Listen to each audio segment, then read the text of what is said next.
Did you start it already? Oh my gosh. Okay, instructor. Bishop, the camera's on you. Why gotta be on me for? You always started. You the cameraman. Oh, Nope. Did you gotta tag somebody? Oh, Lord. Tag somebody. Wait a minute, let me hold my stomach. oh, Kiki, you started like that? I don't know if it could go any other way, boy. Jesus. It won't That's not- rotate. Yep, I won't. All right, I'm gonna throw this. All right. Is the light really necessary? Is the light on? Oh, Yes, sir. my bad.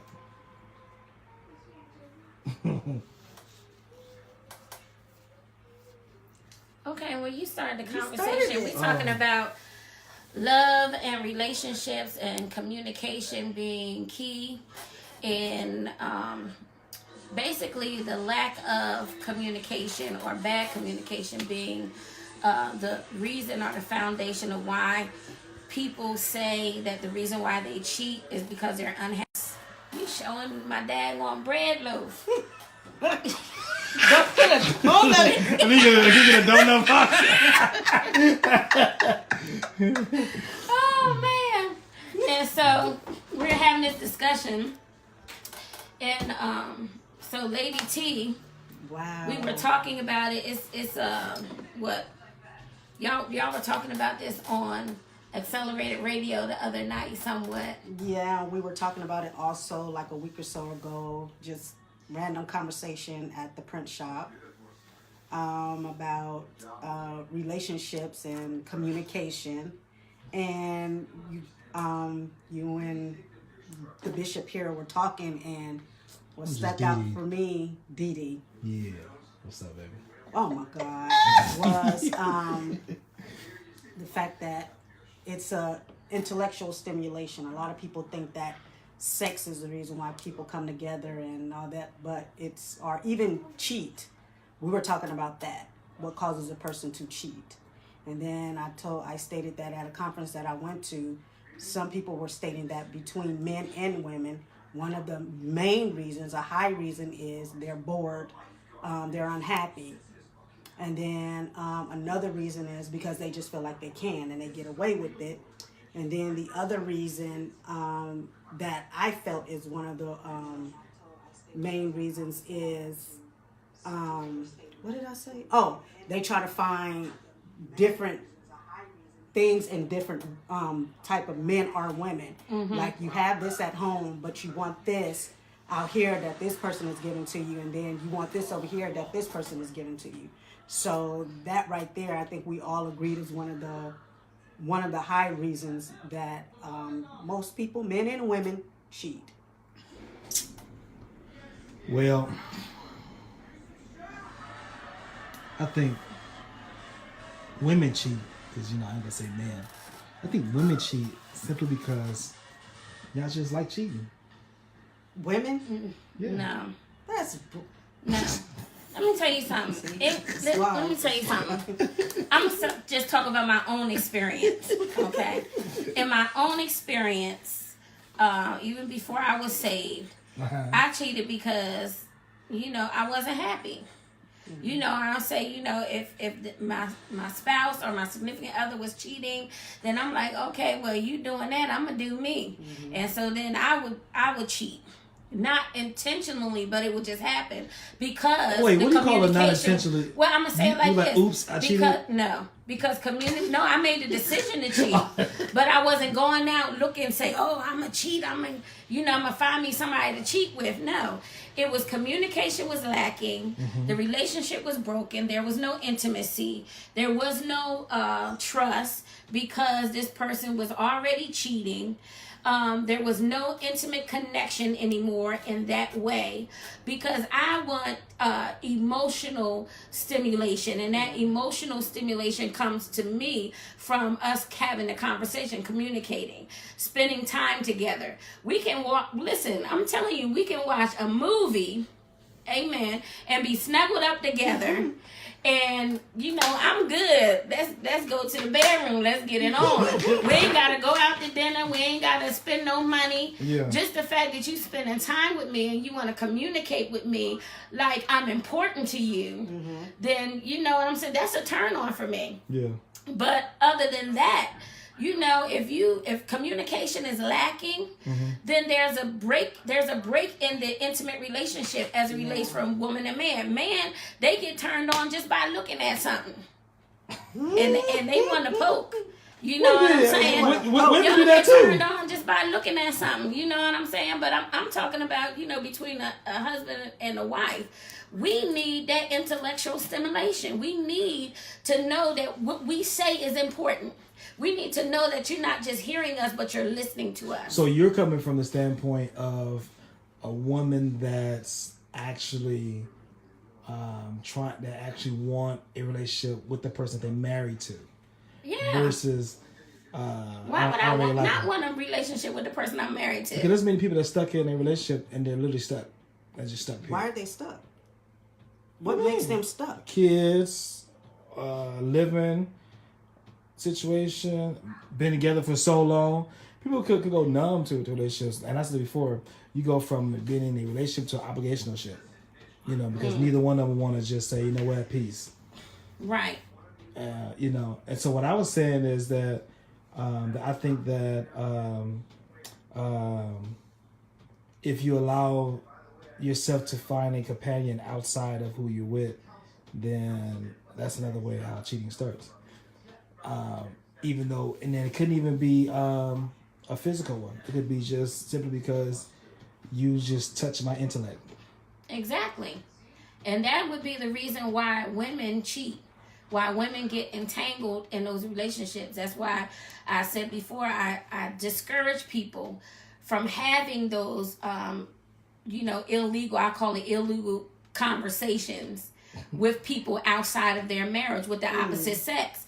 And even now with the same sex, because it creates an emotional soul tie. And with that emotional soul tie, that person can control and manipulate you because now they didn't listen to your sad story. They didn't heard you sing the blues. They're always there for you when you need somebody to talk to or to release to.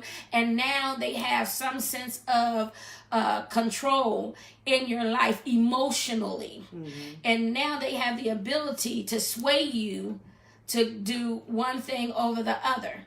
And if you listen, and I just want to say to somebody, if you're in that type of situation where you have that emotional soul tie and you recognize that person uses, your issue or your problem with your marriage or your spouse, and they say, well, you don't have to put up with that and you should leave and you should do this and you should do that. Listen, you need to run away from that person because they're not your friend. They either trying to get with you or they trying to get in your house.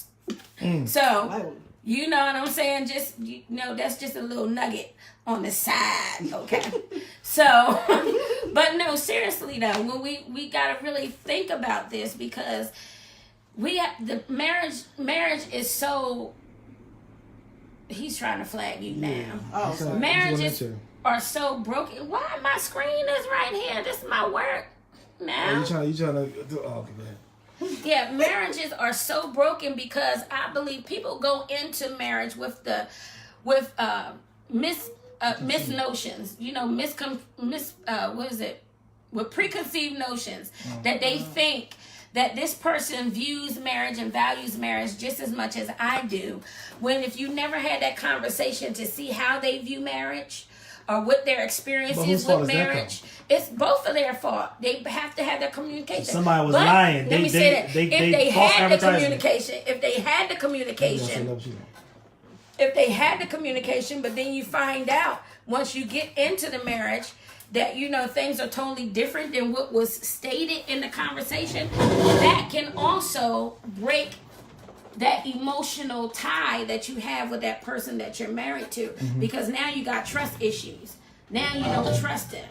Ain't it something that you find out that your spouse is a liar only because when you got married you figured what you signed up for wasn't really what it was? What? It's false advertisement. That's what I said, false advertising. That is detrimental to a person's psychological state. Yeah. I'm gonna just say that. Yeah. Because you spend the rest of your marriage relationship putting stuff together, and you sitting there like, well, you told me this, but I'm seeing this, and now I'm trying to figure out how we how we really living, because the person I fell in love with, you're not even that person. You said all of that to get me here. Now that I'm here, I'm seeing somebody I ain't even met before. You're a total stranger to me. And with that, you're trying to figure out where you are mentally, because how did I miss it? How did I miss any of these signs? How did I miss the fact that you're not, what was I doing? What did I fall in love with? What made me even want to communicate with you? And why don't I know your real friends? Now you look at everybody that looked at you while you were with him that are her, because it could be women too that do that. And you looking at the friends and the family that they have around, and you start putting stuff together like, okay, you gave me that look before when I would say something about this person and you looked at me a certain way. Now it's starting to make sense, because I married someone that I don't even know. And like I always share, for me, I have no problem with sharing my past or sharing anything to help anybody out. But when it came to my first marriage, I fell in love with the escape, because I was only 19 years old. And I fell in love with the fact that I wasn't in his eyes, the way he put me, I was the only person that existed. And I wasn't in the background, or, you know, just Kika the shy girl that don't talk, that everybody has to speak for. Whatever, yeah. And with him, he just always put me, like, out there. But what I realized is that it was no one around for him to even put me out there. It was just like me and him, and he would say all the right things and everything I needed to hear. And I was like, okay, yes, I'm in love. I'm in love with. But at the end of the day, sometimes we didn't have a pot to piss in or a window to throw it out at. But we had babies. Vicky Lander said, speak to... Huh? She said, speak on it to Kika Allen. Who said that? Vicky Landers. Veronica Moore said, run. Run.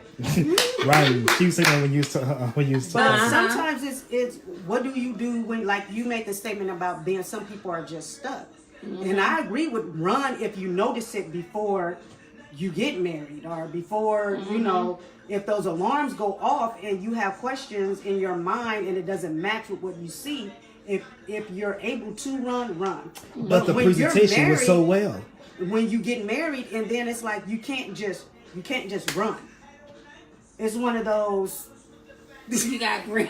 Oh, you got paint on your hand and your head. It's on your forehead. It's on your foot. Move up some, right there. You Glad I'm not on camera, so I'm good. So I agree with the run, but sometimes you can't run, because at the end of the day, if you settle with that person, and here like me, you have babies and all this stuff, you just can't take off running. It's one of those, how do I get away? I had to lie. Strategic. I became very strategic when it came down to, I can't do this anymore. Like when I lived in Watts and stuff, a lot of people don't know. Watts was my saving grace at that time, because I had to live with him, and I'm like, how am I gonna get out of here, and how am I gonna take my kids with me? Right. I had to go to school. Then from school, because he was checking the mileage on the truck to see where, I didn't even know what mileage was. He was checking the mileage on the truck to see where I was going, because it only took this long to get from his house to the school, and from the school back, because he used to take me and he would count how long it would take, because at that time I wasn't doing freeways a lot, I was driving the streets. Veronica Moore was saying run from those friends that Apostle was talking about. Yeah. But okay, so I had to think, okay, he's taking me to school, helped me enroll in school. So I'm like, okay, now. So he had all the control. He had all the control. Yeah. And I said, okay, now I got to figure out, how do I now timed how long it took me to get to school and get here. And then I would say, okay, now I got to say I have a doctor's appointment. So your position was more of, you wanted to leave, but you could not leave because of your living situation. Because my living situation. So that goes back to what I was saying in regards to when I was saying how you get stuck in a situation where you want to go, the relationship is dead, but there's some folk that's just stuck. I mean, that's kind of parallel to the people that's in an abusive one, where they can't go because of their living situation. But back to my question though, which is the cheating portion of it. Is it safe to say that if my companionship is with somebody else outside the relationship, but we're not having a sexual relationship, It's still is that illegitimate. cheating? It's still cheating. Listen, the Bible says if you look at a woman and lust after her in your eyes, you've already cheated, right? You've already committed adultery. And so when you begin to be intimately entangled with somebody other than your spouse, you know, that's an illegitimate relationship. I'm talking about of the opposite sex, or, you know, vice versa, of the same sex. It's because you spend more time with them, you talk with them more, you have more connection with them than you do your spouse. You and your spouse be in the same room and y'all ain't even communicating. Before we That's had a went problem. live, we was talking about whose fault is it that has the companionship, and I was about to say that many. Oh, she was saying that if they talking on the phone for hours with somebody, if your spouse is talking on the phone for hours with somebody, and you're sitting there and you're listening to the conversation, who is the problem? Who caused the problem in the communication barrier? So I would say, coming from a man's point of view, like for example, a lot of times the man probably don't even know that you're thirsty for companionship, because his mindset probably is, I come home, I take care of home, I respond to you when you talk. And because you never express, I need more companionship. Because a lot of people probably don't even know that it's called companionship. Because it's emotions that speaking. They're saying everything, but I need companionship. And a lot of men don't even know what that is. If you was to ask a group of men, what is companionship? I'm pretty sure they will all probably talk. They will all probably assume that it's dealing with sexual. I don't think so. Some of them will probably say, well, she want me to sit and hold her hand, or she want me to look her in her eyes while she's talking, because the thing about it is that when you have, there's different types of women, in my opinion. This is Takika's opinion. There's different types of women. You have the at-home wife, who her job all day, take care of home, take care of the kids. When the husband come through the door, sometimes he's not immediately, he'll say, hey, babe, and kiss and all that, but he'll go about his business, turn on the game, and, you know, you're talking to him, but he like, yep, or he's texting on the phone, yep, and he talking, you like, so, babe, and then today, All watching Friends. Today somebody did this, babe. Somebody, oh, check this out, babe. I saw this thing that I wanted to get for the house, and it's this, and it's, oh yeah, that's nice. Oh, guess what? My friend called me, and this went on today, and oh my God, I said, yeah, okay, yeah, that's cool, and then you're looking like you're not even in. No, I heard you. You said your friend called because her bologna was on fire. That's not what I said. Right. So but then you have the working wife who comes in, honey, I had a hard day at work.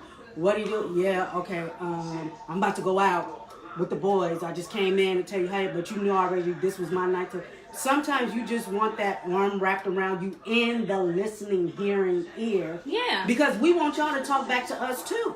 It's a give and take thing. I'm gonna tell you something about what I went through, but at the same time, I want to hear you too. I don't want you to think I'm being selfish. So if a woman do say all the time, you're not communicating with me, I just want a companionship, I just want to talk, then it goes into that, dang, you always asking me for communicate. Why you always? But here's the question though. But here's the.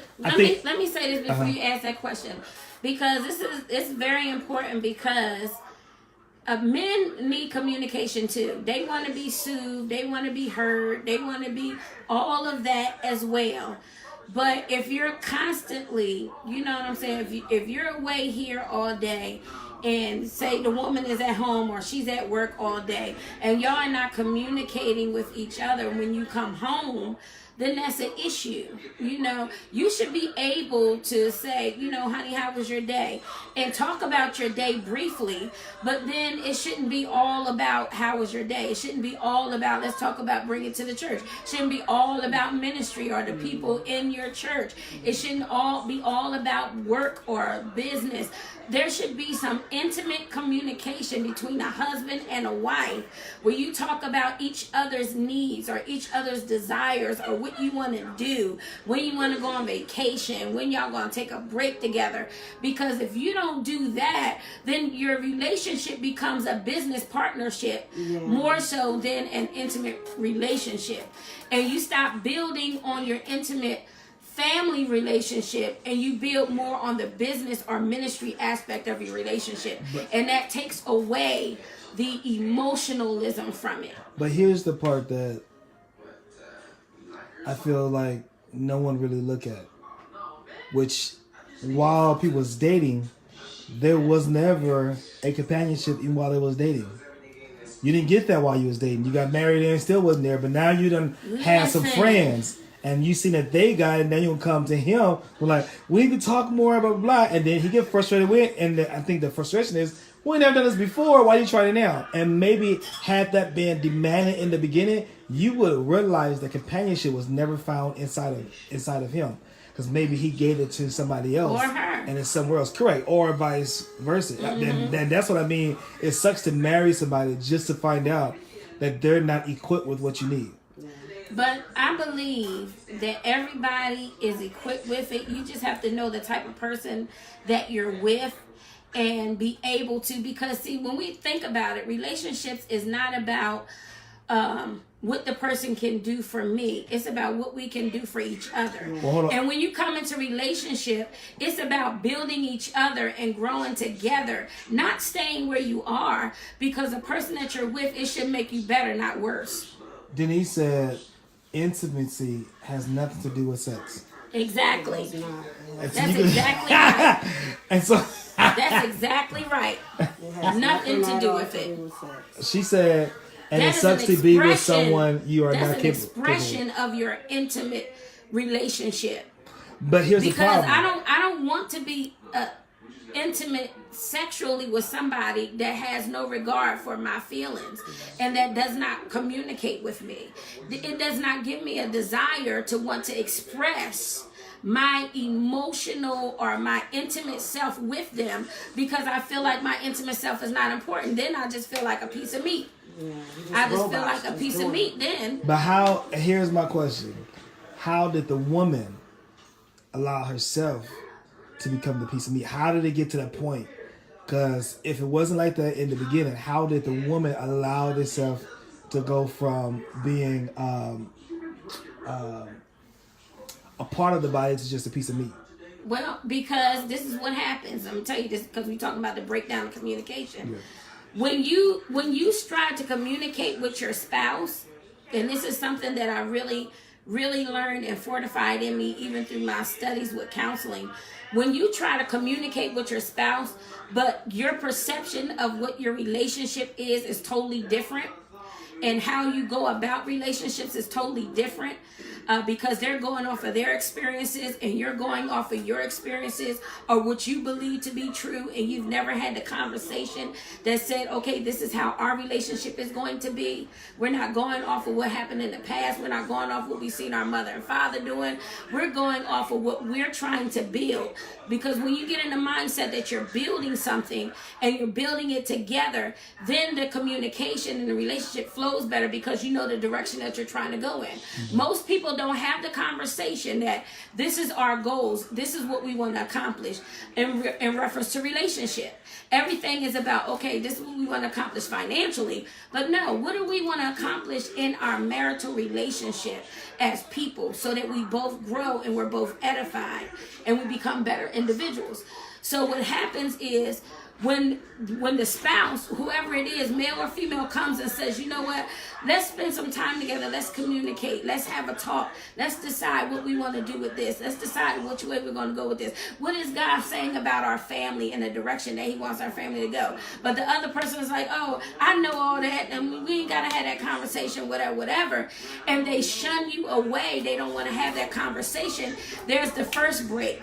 They come back again because now their feelings are hurt and they're wounded. Now they come back again later after they done shrugged it off, and they try to communicate again with you. And it's like, it's not important. It's not important. And so it's like, okay, where's the building at in our relationship? And so then it becomes a separating emotionally. Now the person is just like, okay, well, I'm just here. Mm-hmm. There's really no foundation. The foundation I thought we had when we were dating was really not a foundation. Because you know how it is when we dating you wanna put your best foot forward, right? When you're dating, you're gonna whine, you're gonna dine, you're gonna do all this good stuff, you're gonna communicate, y'all can talk on the phone for hours, all that good stuff, right? In the dating phase. But then once you get married, the dating phase is wore off, because now, okay, we just supposed to fit into this marriage thing, and we gonna do it like this. But the dating phase But probably that's not fell the off case. before y'all even got married. But that's exactly because communication, it was faulty. Like I say to somebody, a zebra cannot hide its stripes. It's always going to be a zebra, right? You can paint it, you can dress it up, it can look like something else for a little while, but the truth is always going to be exposed. And that's what we do as people. We hide our weaknesses and we put our strengths forward, right? But then when you can't hide those weaknesses anymore, those weaknesses come out and the truth is revealed.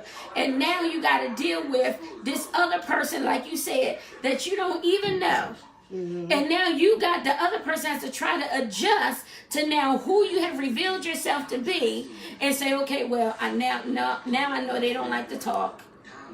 And so it's hard for us to have a conversation because it turns into an argument.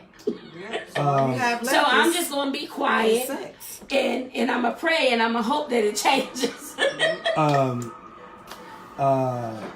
So just a few comments.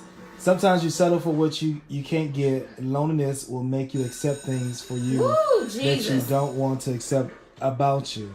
And that's a dangerous place to be. When you find a person that's lonely, then they are desperate. But let me say this though. They will accept anything that comes. But that if looks you good, reveal, smell good, tastes good, all of that. But that's why I say that you should not be quick to reveal to the world that you're a lonely person or you're a depressed person. And I'm gonna say this because when you have ravens and scavengers and people looking for who can I control, who can I mold, or who can I manipulate. Correct. And they go for the ones that expose themselves. Say, I'm lonely. Great, because the only thing that you need is for like you're not lonely. And the sad thing is that the little bit that he showed you, that's gonna wear out, but you're already trapped. Exactly. Which is why the worst thing you could ever do is enter into a relationship when your mind is not strong. When you're emotional, let's put it like that. When you're emotional, or when you're starved emotionally. That's why I say don't have those illegitimate conversations with people, and let them into your intimate space, because that's when they sow them seeds, and them seeds turn into vipers. That's what happens. That's what leads to just sex in a relationship, because the communication got cut off. Right. And when the communication gets cut off and you don't have nothing else to give, and you have all these let's talk, and nobody wants to talk, you feel like the best way to keep them is just laying there and becoming that piece of meat. Because, okay, this is the only way I'll get a hug. This is the only way I'll get a kiss. This is the only way I'll get told that I love you. So let me just lay here and be what's best for us. And ain't that a trip? Men always say after they release, they be like, oh, I love you. Yeah. And when I don't. You don't love me. You love what I just did for you. Because after that, I don't matter no more. All I have to say, I said it while we was in it. And do other stuff. Yeah. So, but what? I said all I gotta say. It all happened while we in it. Afterwards, all right. What's up? You want to watch movies? I'm just saying, it's a, It didn't start off like that. Don't do that. I'm just playing, but no. So what I meant, because Denise said, it's not about revealing to the world. It's about recognizing what's in you. So what I meant by revealing to the world, meaning there's people that go on Facebook and they would put themselves out there, and you literally have people that's looking for people. Come on, man. I was one of them guys for real. Where if you want no relationship, you just want something from it. Okay. Yep, you could be used. Yep, you could be used. You don't really want nothing. You don't put yourself out there. What you looking for? Cool. You just help me filter out what I need and don't need. And so it's more, how are you putting yourself out there? Because if the only thing that you show to the next man is looking for a woman, and it could be somebody looking for an actual woman that's actually a good one. Right. And there'll be good ones that put Looking that I'm for somebody broken, to I'm wife. lonely, right? But the Yeah. bad thing is they're putting out there just those parts, and sad thing is that become the image when it's really not them. That's Right. just an emotion that's been outwardly Right. told. But And also it influences people that are manipulative in nature. correct, That none of the will ones I'm talking present about. themselves as a person that wants a relationship, to come in and say, you know what, I got what you need. I'm not going to hurt you like the other person. And, you know, the Lord said that you my wife and all this, that, and the other. And then you get involved in that and all they want is sex. Because then you find out they got this, that, and the other 5 other booze on the side, besides you and the wife at home.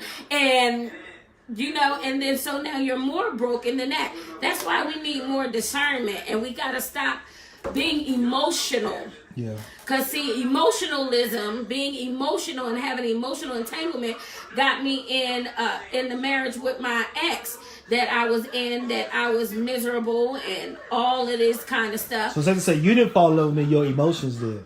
I was emotionally entangled. Yeah. Right. And so my perception was off when I prayed and I sought the Lord and I said, Lord, is this my husband? Because he was like, he wanted to get married.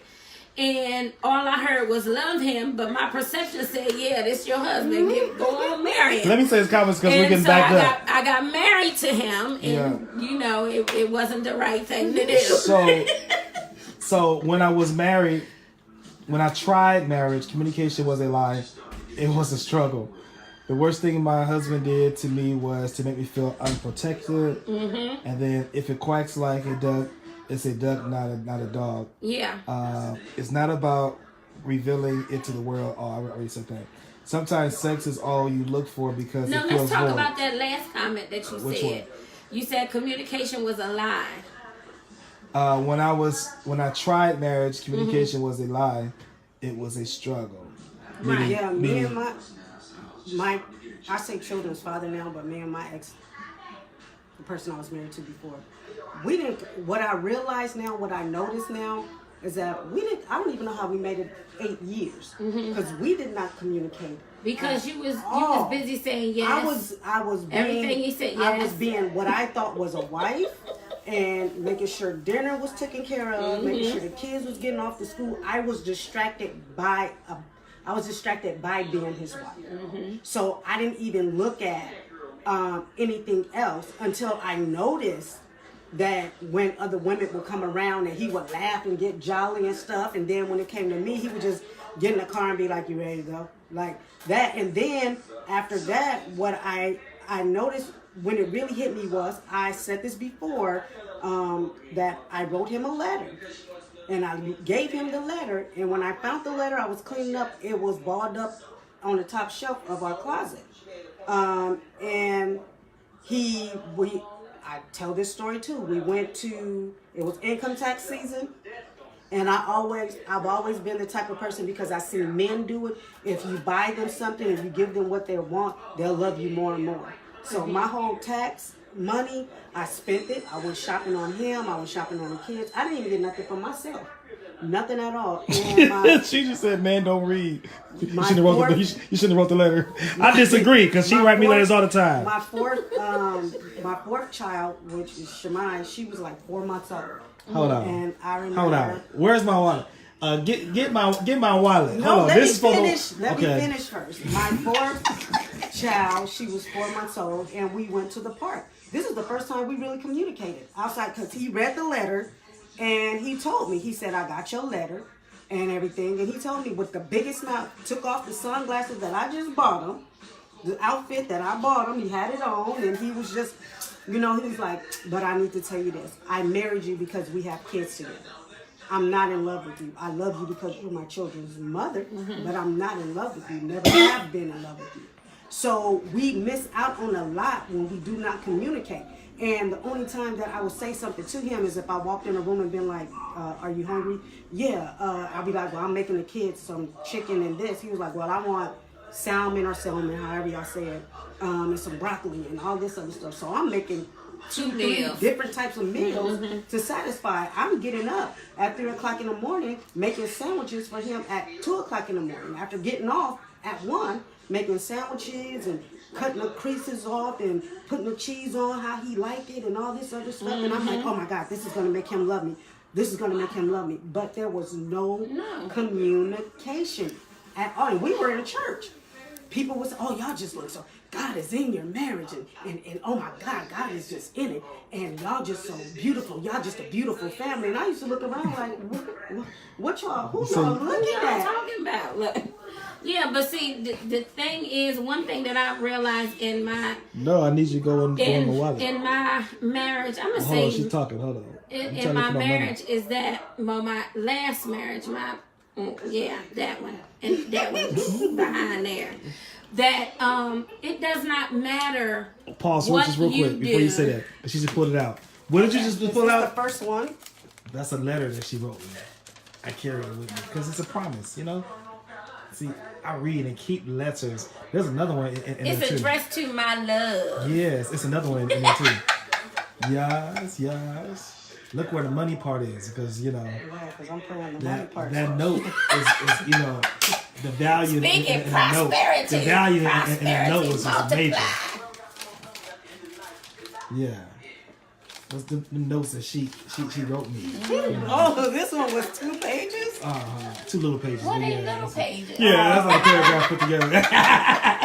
And so I'm saying that because, you know, and it's more letters.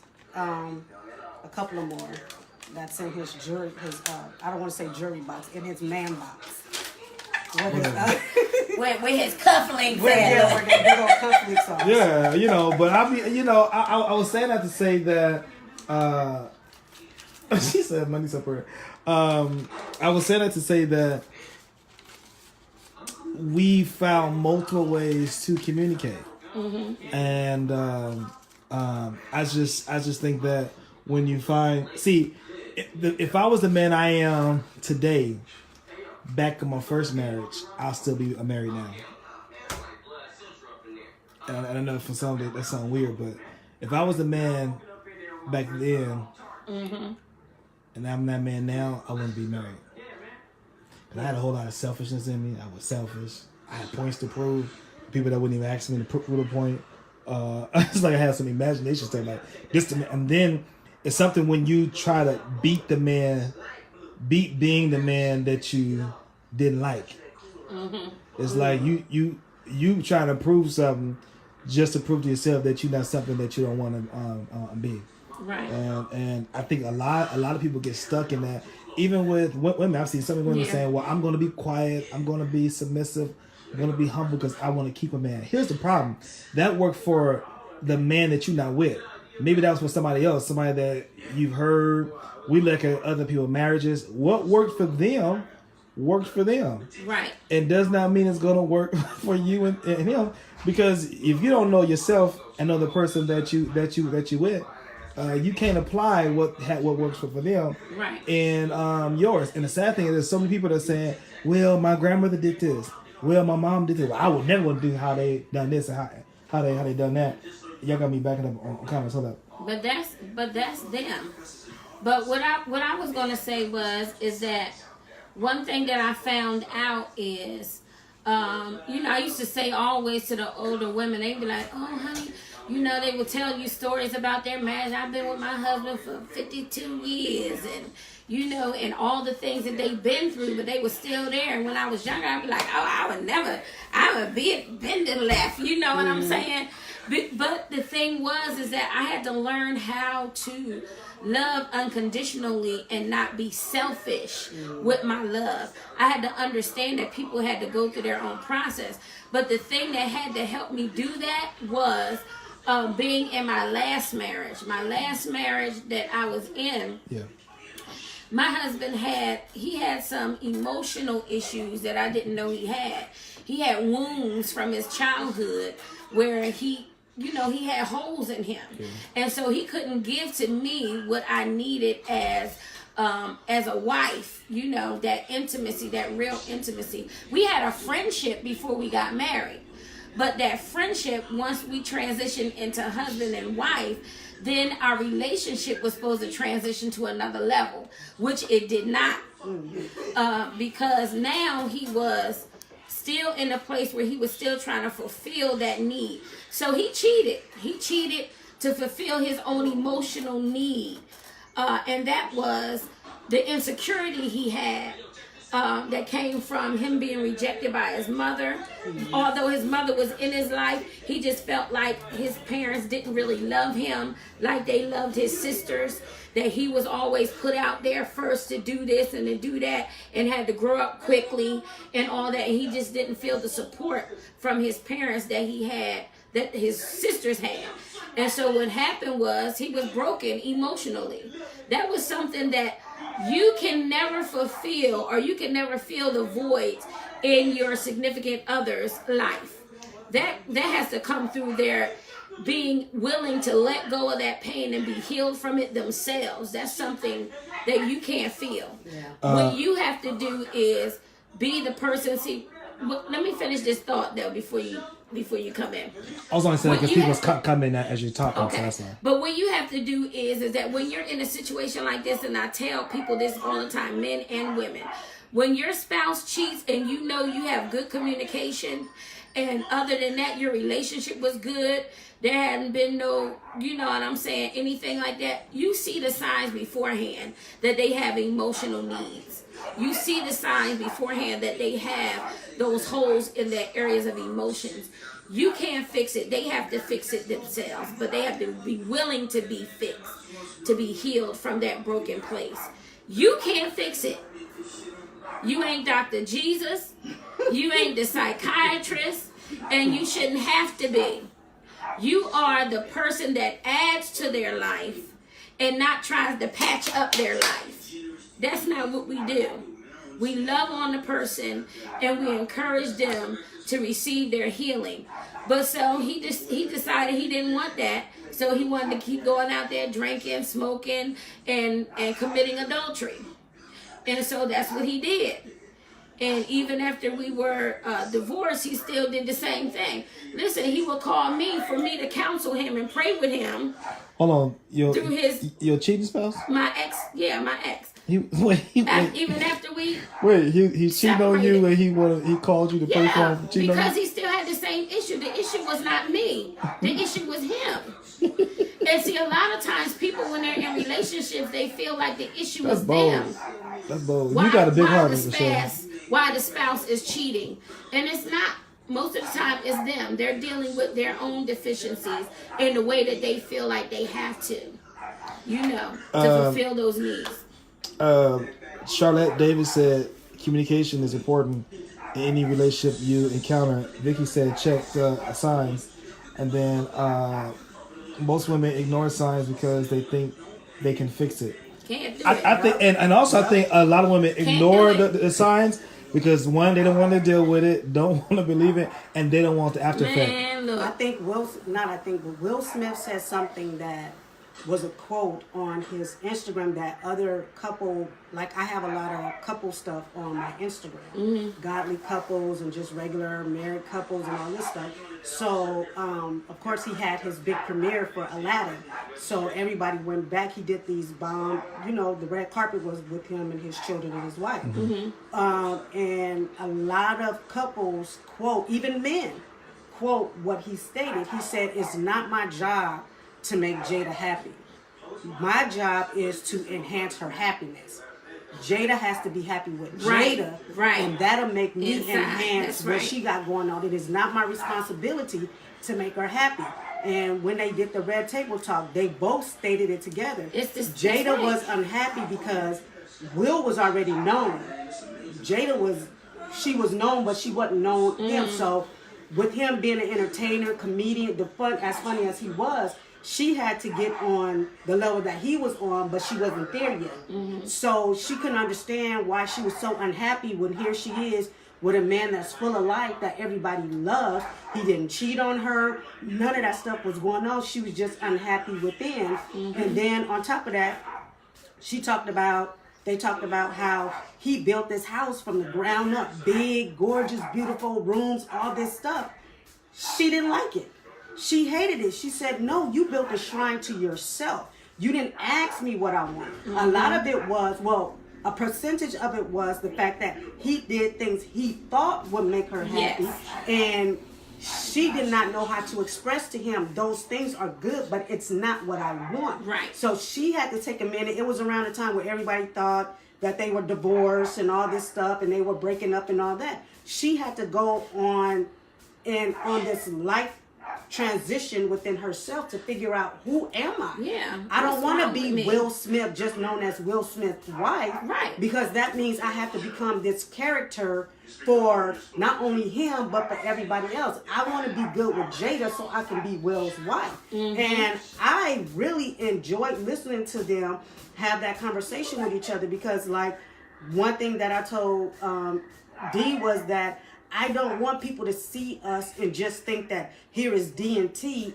or here is D and his wife. And his wife T. And like you have no identity outside it. And I don't want them to look at us and think that we're just this like trying to be on a platform and getting attention, and that my biggest fear is that our marriage is not working, but we're putting on this front for the people.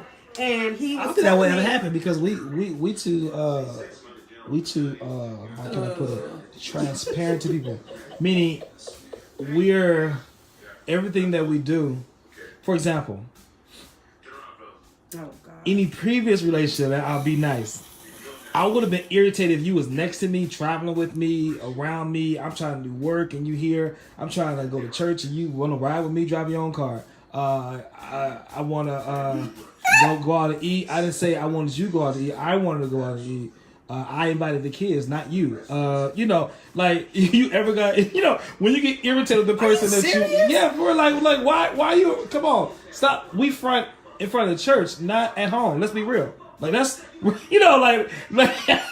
like the show is over with. Like, why are we still front for it? He does not do that. And so here's more like, I enjoy being around her all the time, because it's not like we're separate. People say, "Oh, let's become one." I never knew what that. I understood the concept, but never understood the emotional feeling and attachment that comes with it. Because I've never been attached to anybody. I've been attached to how good the sex is. I've been attached to how well you can talk. I've been attached to how well you can do what you do. But I've never been emotionally attached to someone and needing to be around them. Mm-hmm. And here we are, still feeling the same way. And the thing is, and this is why I say I don't pity the ones that ignore the signs in the beginning, because the same attachment was there in the beginning. Mm-hmm. as it is now. And so we don't have our own separate identity. We're literally one. And it's not that we ain't got to work hard. That's why we could do a 2-hour show straight without a script, because we're always talking. Talking is what we do. What's funny we can just keep on going. We do say, so what are we going to talk about, or what we going how, and we be like, we be in the car 2 minutes away from the show. Be like, I don't know, what's the topic? I don't know. What do you want to talk? I don't know. And come up with something right off the there, and we just start talking like it people. Just start flowing. A lot of people. Somebody say I'm raising my hand. Oh Lord. I take it that she have a question, so I think we should pause the question. Okay. But I'm pretty sure it's gonna be something petty, because. Who was it? Denise. She said. Denise said, "Raising my hand." So I want to hear. I want to see where her hand. Denise. She said Jefferson. he tiptoed. Denise. Renee. Wait. Hold up. Wait. And sometimes the choice. Okay. No. He tiptoed around that one. Can I say the name? Oh, raising my hand. Yeah. Okay. Wait. What? What she said? He. Something he don't want to say on camera. I was trying to be nice, She said, "Can I say the name?" Yeah. She said, "Can I say the name?" Denise, go to the corner.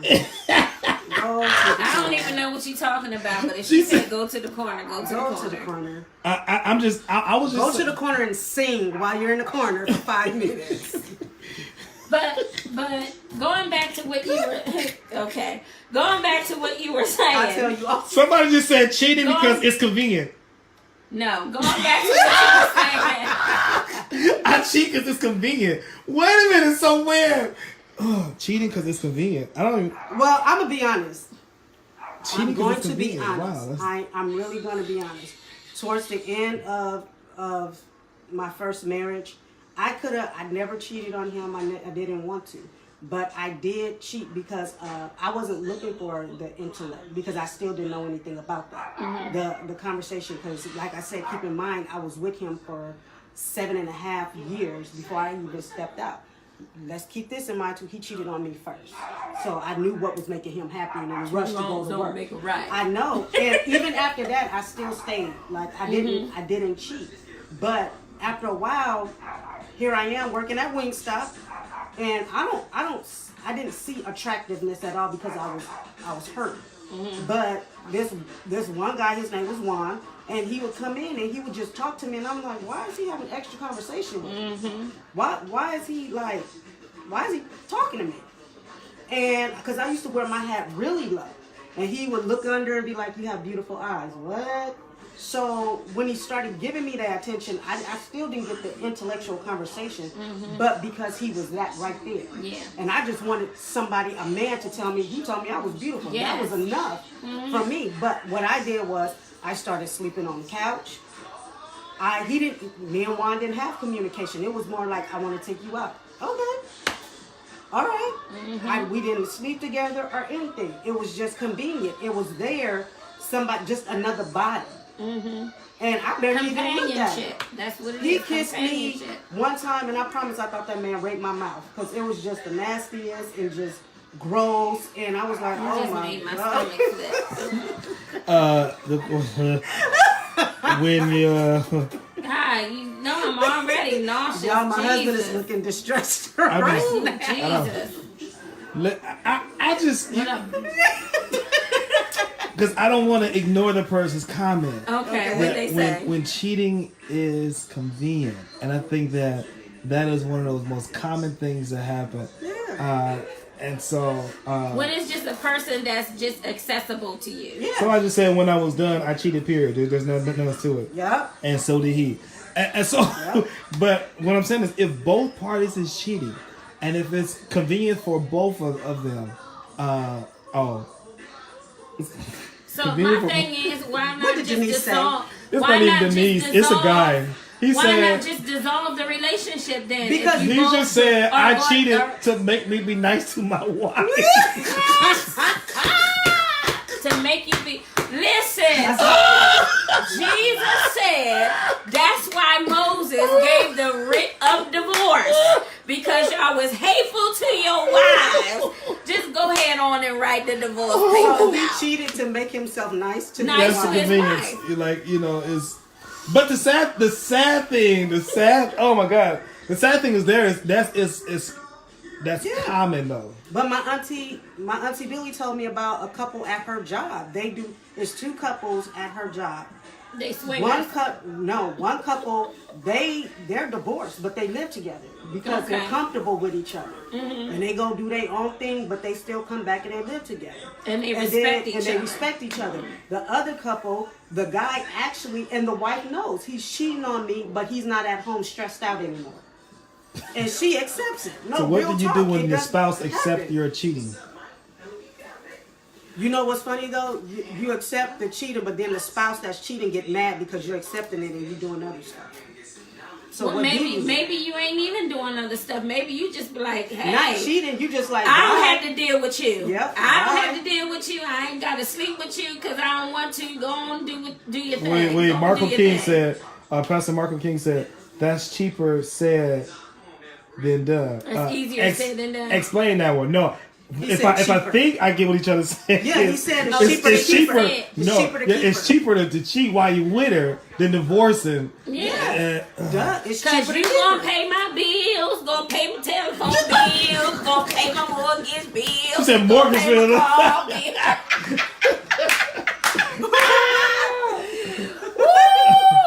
I'm just saying. She ain't gonna want you when you're broke, honey. I'm just saying, but when let's say you have I'm gonna throw some questions out to y'all, and y'all should give some. I'm gonna give some scenarios, all right, to help the people. I'm gonna give some scenarios. We helping you. Right. We're helping somebody. Okay, here it is. So you have a married church going couple, right?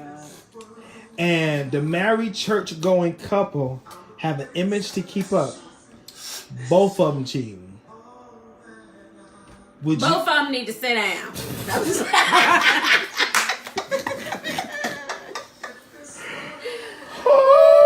They both need to sit down. Sit down. Wait, No. Denise, what do you mean by Seriously, unless no. the sex is good? Are you saying to stick around if it's good? But why cheat? Why you understand. want to have sex with somebody that's having sex with you don't know who? Why you want to be intimate with somebody that's doing somebody else you don't know? It's dangerous out here now. Oh, I think she said. dangerous. I think she said. What if you don't like the person or love the person that you with, but the sex is good? Like there's some women that's like, well, you know what? I can't find a peen nowhere else that's like that. So I'm going to just. About it. I don't care. But see, but that's you know, there's some women that have found out that it ain't good where you go. I'm being eunuch. You understand? You said what? You been A what? eunuch. Somebody just I'll be said. riding the celibacy train until I die. You understand? I ain't no. No, I'm serious. I'm serious. I want my health and my strength. I ain't trying to fool around, man. No. If your husband, so I'm going on to another question. If your husband, you've been married for years, but y'all have sex, and then your husband decided to start wearing condoms, what would you do? I will kill him. I would stop having sex with him. He got something wrong with his thing, or he dealing with somebody got something wrong with their thing. So Marco you need to King leave that said you alone. can't cheat and no one knows, especially in the church. Somebody knows. Yeah, Somebody knows. You know what's crazy though? And it's That gonna is, come back to you. it really is. it's The only Lord gonna reveal it. but 9 times out of 10, the ones that knows that you're cheating is either the person you're cheating with or the friends of the cheaters. Oh, of course. You know, Because they got to hide it. They got to be the one that, you know, to be the reason or the excuse why you going over here and over there. You know, they got the, you always got to cover up when you cheating. You know, if so and so called looking for me, tell them you ain't see me or you saw me down X, Y, and Z place.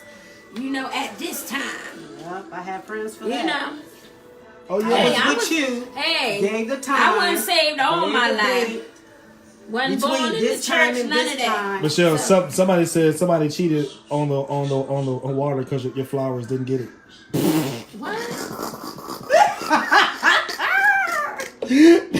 The water wasn't faithful. Y'all The don't water have wasn't faithful. nothing else to do but to talk about my dying flowers. He said, which is the We're trying to make them potpourri. which is the dangerous part, Bishop? Which one are you talking about, King?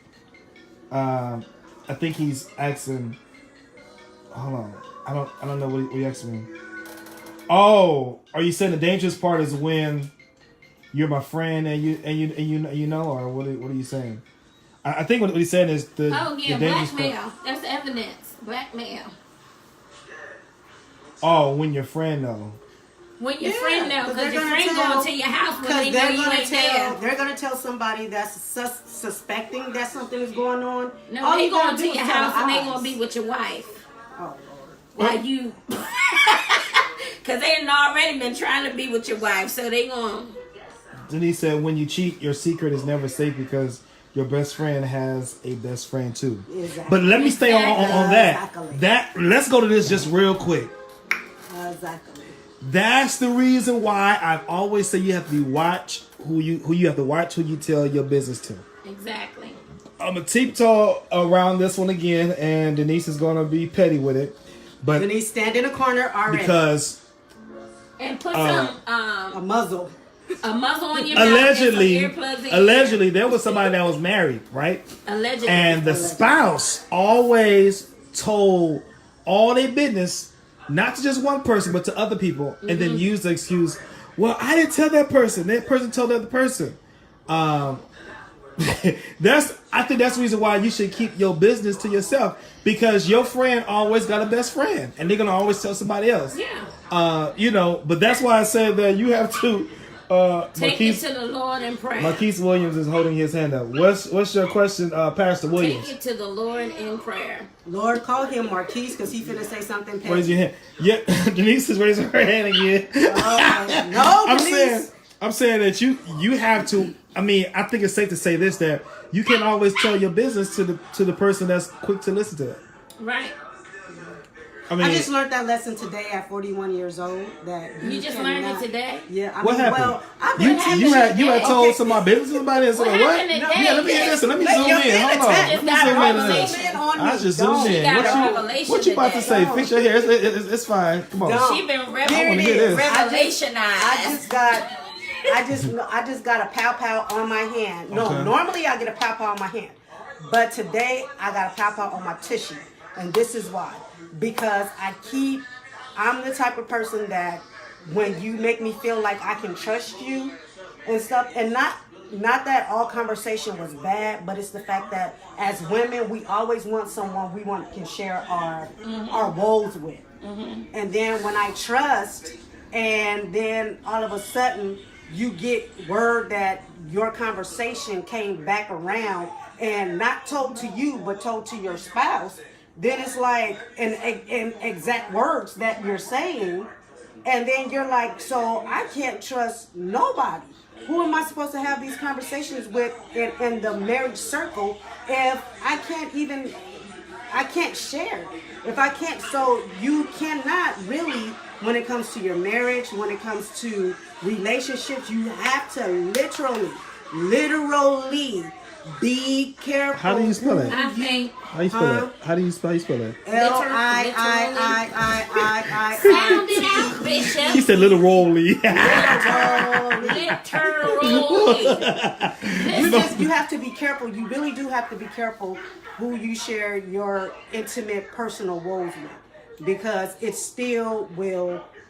will come out, and next thing you know, you're sitting at a table with someone that could tell you what you said, when you said it, and the discussion and debate about what was said, about what you said when you said it. Do you know why I don't share? Let me just, as a man and as accountability for myself, the reason why I don't share my frustrations or what I'm going through with another person about my wife is because, one, it forces me to have to deal with her and discuss it.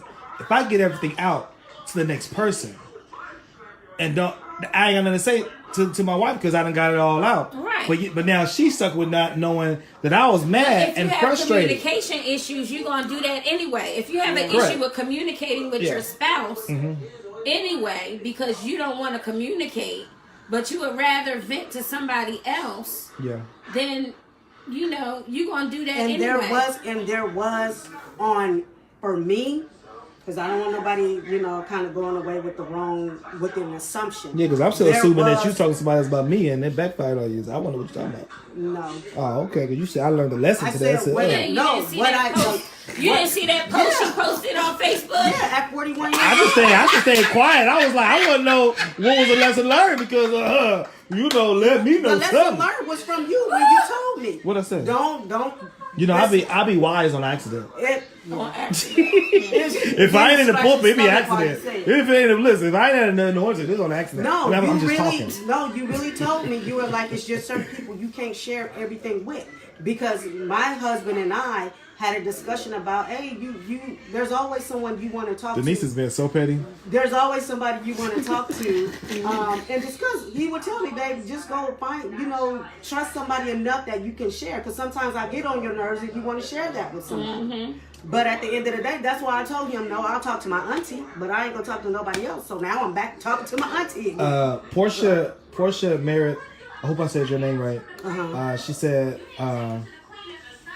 I learned a hard lesson with telling my relationship issues to others. Your relationship is personal and needs to stay between you and your partner / spouse. I think that's so true, because I could say how I currently feel to the wrong person, and that wrong person will take how I currently feel and spread it, and by the time it comes back to me or my spouse, it was already resolved. I realized I was probably wrong. It was probably an assumption, and 3 weeks down the line, right, she go talk to somebody and say, yeah, your husband told me how he really don't like the way you blah blah blah blah blah, right? And she go like, oh, that's how you really felt. And it's sad when you don't spread facts, and the sad thing is that when you quick to spread something or talk about what's going on, you're not saying the actual issue. You're spreading your emotions, right? And as soon as you get over it, you don't even feel that way anymore. But Right. the problem is that you put out there that what's currently going on in your marriage is what they said, and it sucks to have your emotions out there, and it goes around full circle. Yeah. Because I'm gonna go back to a nameless person one more time because Denise has been real petty. What did he say? She just said, you know, Who a is nameless Denise? I wanna person. know who She this said a Denise nameless is. person Oh, told all my business, right? Okay, and A so nameless person just told told all the business. Okay. Okay, and so it's a sad thing when you talk to somebody completely random, don't even know nothing about your relationship, and say, man, yeah, I had to check your blah blah blah because I heard what's been said because you know I'm looking out for you, blah blah blah. Some things that shouldn't be said. I was like, wow. So yeah, I mean, I say I think you have to watch what you say and when you say it. If you need somebody to talk to, you have to make sure that you're talking to the right person and the same person. When somebody proves to you that they are trustworthy, hold on to that person because you know that's a safe zone. Like I was selling a Kika that and I'm so glad whoever she's talking to, it'll never come back to me, which is good. That's if she's talking, because you know almost everything come back to me no matter what.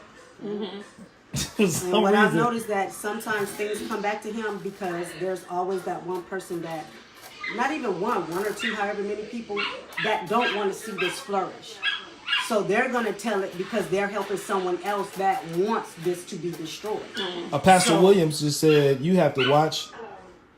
You got to be careful who you drop seed on. Now, I don't know if he's talking about our conversation or he on a whole nother seed. But I just said that while you were talking because it popped while you were saying it. Go ahead. Yeah, I don't even know what he's talking about the seed.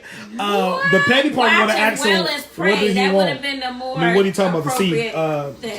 Can you expound on that seed? But go ahead, baby. No, you said don't something. expound on that. You were saying, finish what you Let's said, keep baby. that right What did there. I say? Because he just threw me all the way. See, that's why I can't play with Marquise Williams, because that's why I said don't call him pastor, because I already know what he feeling. She said, but you can't bring nothing to people that really love you. Explain that one. You can't bring What I nothing know to is people that that really love you. Because they gonna start hating on the person you talking about if you talking about them mistreating you or treating you bad or whatever. They gonna start having an attitude with that person. I'm thankful for the couple of married people that I can talk to, Yeah. and we're on the same boat. Sometimes we're on different levels because, you know, certain things could be going on, but we're on that same boat. And the fact that I can sit and cry with these women, and not all of them have the whole, not all of them are about, oh, go pray, go pray, go pray. But they are saying like, girl, it's going to be okay because, you know, that's your husband, or you ain't going nowhere, and, you know, all this stuff. Because like you said before, sometimes it's just an emotional, you're having an emotional moment. Mm-hmm. And you just need to call out one of your girlfriends and be like, girl, why did he just pee me off for no reason? Now he breathing and I just want him to stop. Like, it's just one of those things. So you're happy that you have those few, and I call it a sisterhood, because with those sisters, you can be able to talk to them and share with them and pour out how you're feeling at that moment, and they'll pour in back to you the energy that you need. So we're all on the same boat. It's just, you know, everybody is on different levels sometimes, but I'm thankful for that. So I do have a few women in my life that are married, and I can talk to them about, you know, certain things if I'm going through something, because sometimes 9 times out of 10 it is an emotional thing. So I'm just thankful for that. So this is what I remember what I wanted to say now, getting off of this real quick. I wanted to make a comment that you made talking about the two becoming one flesh, right? Because there is a time in our relationship, we're building relationships where we lose our identity in each other, right? But then there becomes a time where there's a separation, like the person goes back to doing things on their own and individually again.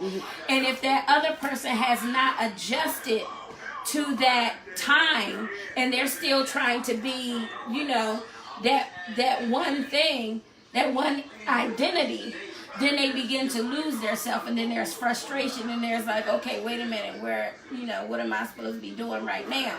And so there is a time where you just like y'all do everything together. Everything is together.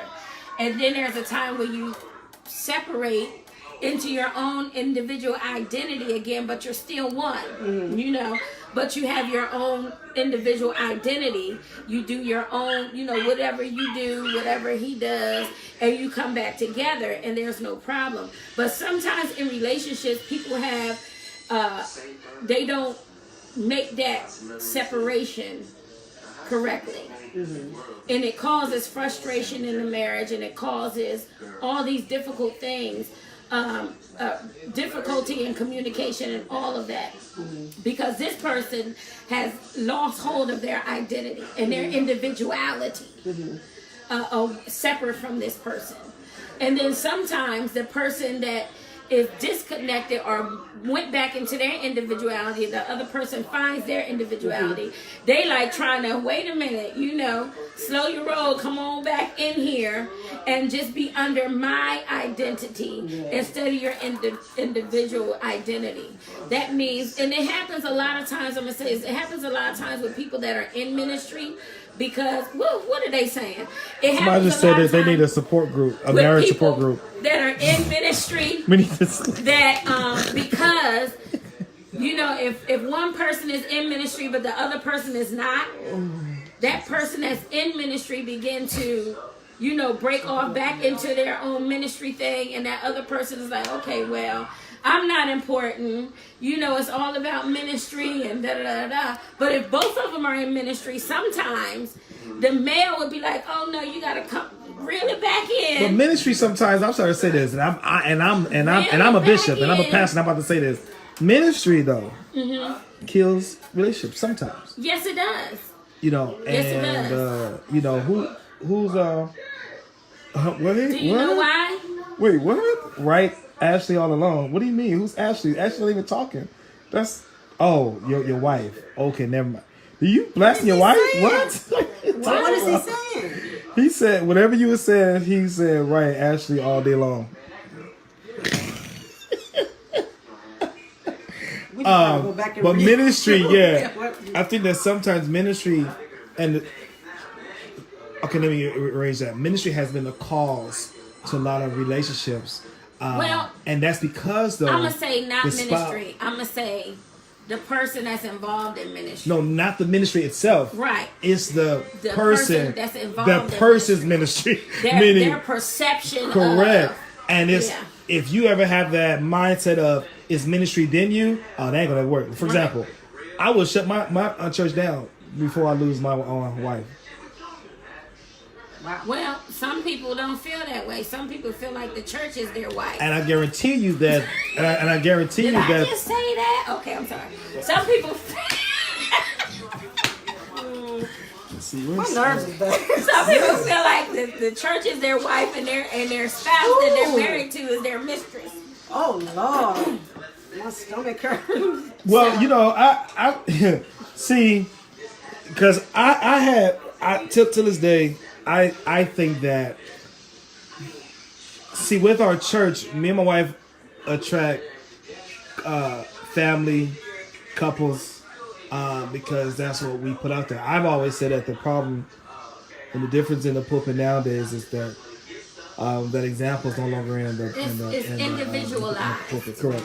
It's individualized. Because you get that. It's. I used to say this. It's pastor focused, and that's it. I used to say this, looking at it, I used to put certain pastors in celebrity status because they like that individual attention that they're getting from their fans. I don't even say members or church people, whatever. I don't say that. I say they're fans because the way that they treat you is how they treat you. Oh, do you want this? Or can I give you this? Or what do you need? Or what's going on with you? And they don't acknowledge they don't acknowledge the spouse.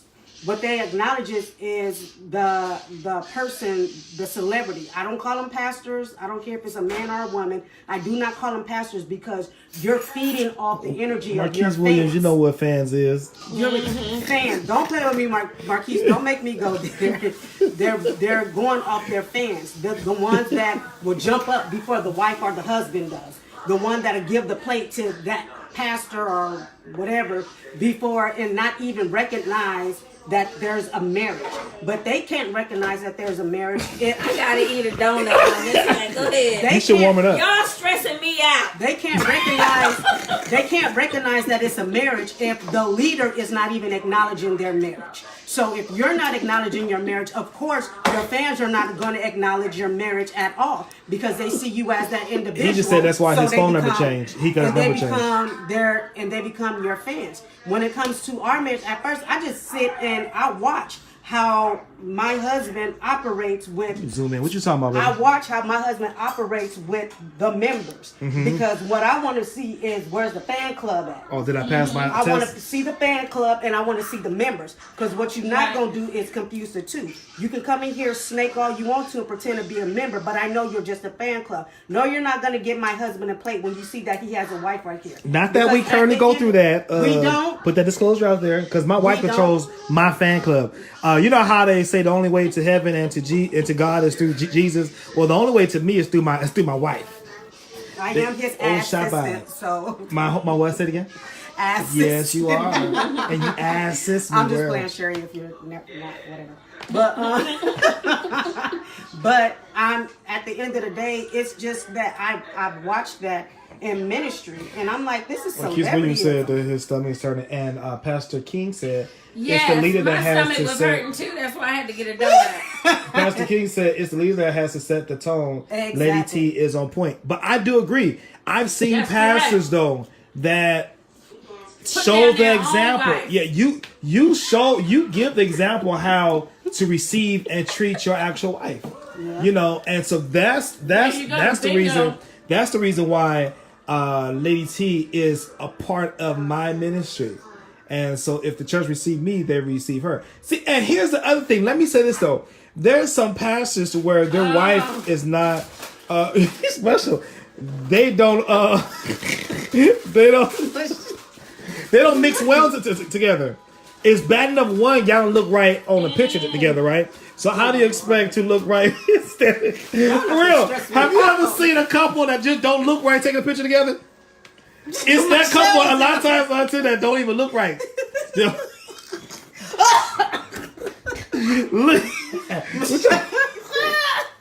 Marquise, stop starting stuff. I shouldn't have ate that donut. Huh? It made my stomach hurt worse. Somebody, I'm not gonna say who, but somebody said, "Let the heifer try." Who said that? Who said that? You Denise. sure I know who said it? What it does kill sometimes. Now what She happened? thinks Try she hold can up, take. roll yes, that she back. can.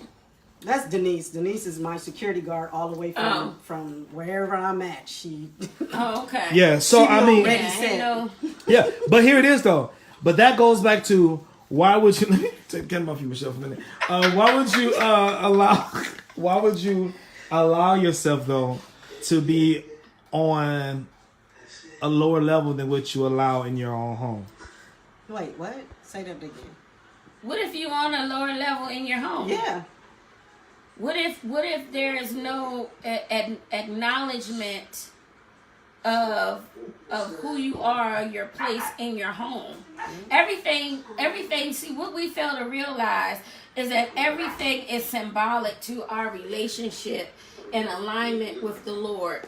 And I know I'm not trying to really bring it to a spiritual thing, but this is the truth. If your marriage is out of order in the earth realm, then your relationship is with God is being shown in how your marital relationship is with your spouse. Marquise said, "Yeah, you're right," And because they then look like a bunch also of the avatars. relationship that is taking place in the church. Marquise need a whipping. You know what? Marquise need a whipping. He said, Your relationship in the church Yeah. or with the church, with the body, is also symbolic to your relationship in your home. Because the church is supposed to be a representation of, the order of the church is supposed to be a representation of how your family order is. If your wife and you are having issues at home and your children are disgruntled with you or separated from you, it's going to be a representation of that division and that dissension in the church body.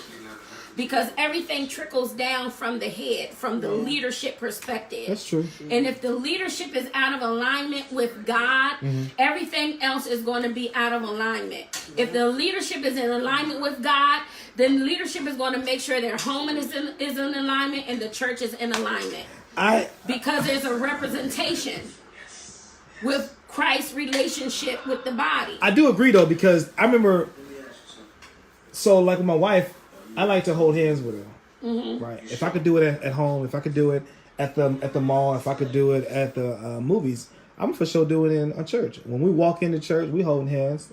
We could be holding. So this is one. You know, I'm gonna say a Baptist preacher. Let's go there. Says that I should not be holding my wife's hand in church.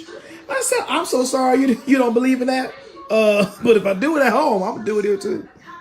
Why not? I don't know. That's the problem with people. That's why marriages But I'm wrong, are though. failing, because people need to see that affection. People need to see relationship and how relationships are supposed to operate in the church. Who is this? How are they going to learn? Are we supposed to learn how to have relationship in the world if we're part of God's body, or are we supposed to learn it from the church?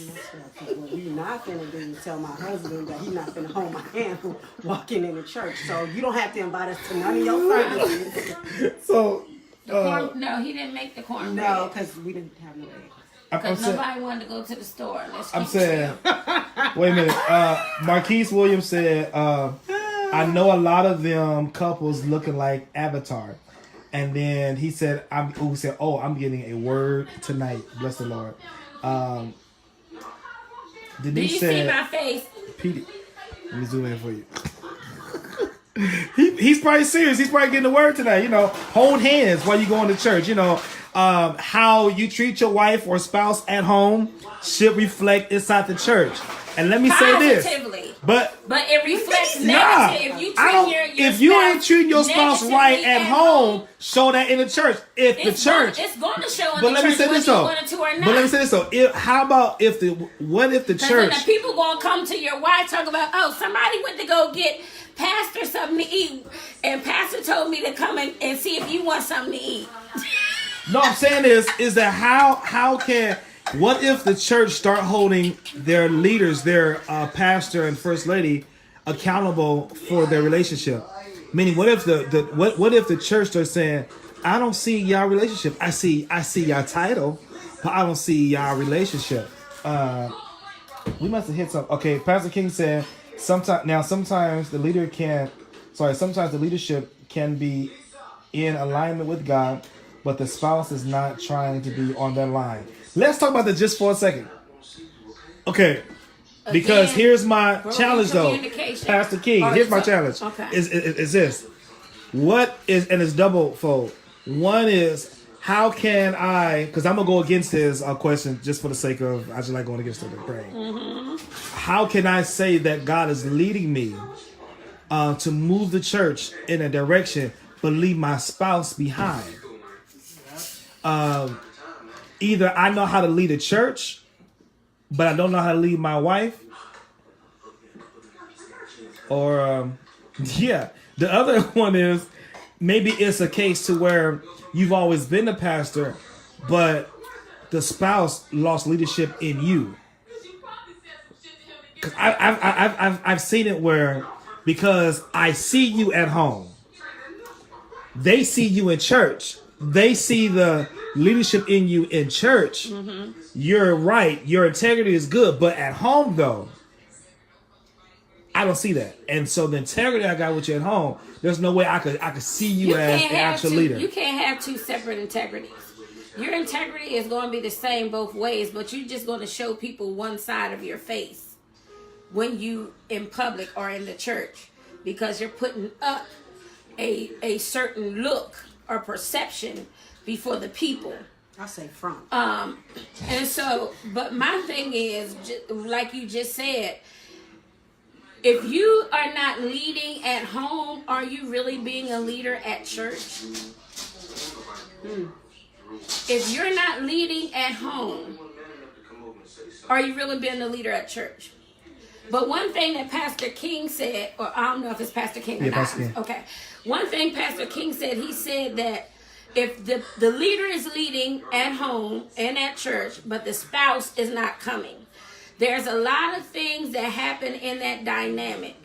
And it has to start with the pastor or that leader really understanding that ministry does start at home. And so if there's an issue with your spouse, maybe it's something going on with the church that has caused your spouse to not there. follow. Pause right there. Is it more important to lead the church or your spouse at that, when you at that point you see that the church is moving, or you see the church need the leadership, but your wife don't have it? Is it more important to do what God has called you to do, which is the church, or your wife? Which one is more important? Listen, God has called you to minister to your family. That's it. God has called you. So your the first priority ministry is starts at home. Correct. If your children or your spouse is not following you, and only the people in the church are following you, you are failing. You are failing. I don't care what it looks like to the public and public opinion. But if they are not following you, if your family is not following you at home, because you are not leading at home, you are not present at home, but you're more present in the church, there's an issue. But wait a minute. What if we're dealing with a wife, though, that's been mean and spiteful, meaning she need to leave, the relationship need to be over with, so instead of her following your leading, she want to be mean and spiteful. And she want to tear up the church. Correct. Okay, this is a problem, because this happens a lot of times when people have been hurt and they're broken. If people have been hurt and broken, then you got to deal with whatever that issue is, because it's still a soul. As a pastor, it's still a soul, even though it could be your spouse and there's personal connection as well. But that person has been hurt and broken, and that has to. What are you doing? That has to be dealt with. Has to be dealt with. Correct. So they said now sometimes leadership. Okay. Pastor Williams said, I keep telling my wife. Got big. Yeah, I'm scared. I'm real scared. Pastor Williams said, I keep telling my wife we need a baby. I told her, how can two walk together unless we there? All right. Okay. When them heifers used to try it, I check them every time. Naomi Gates told me years ago, practice shut mouth grace, but check the hose. Okay, my bad. Practice shut your mouth grace and check the hose. Okay. I was told many times, God called you, not me. Oh, that goes with what I was saying about the wife. Okay, so how can you lead a church and get over it? But that's the wrong perception, though.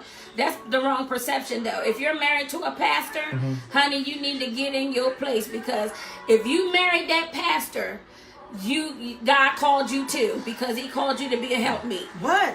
He called you to support your husband in what it is that he has been assigned to do. What? Marquise Williams Somebody also about said, to get mad. I was told by someone that at home I'm mean as hell, but in public I ain't the same Marquise. Funny, goofy Marquise, but at home he's glued to the phone and don't talk. You got issues.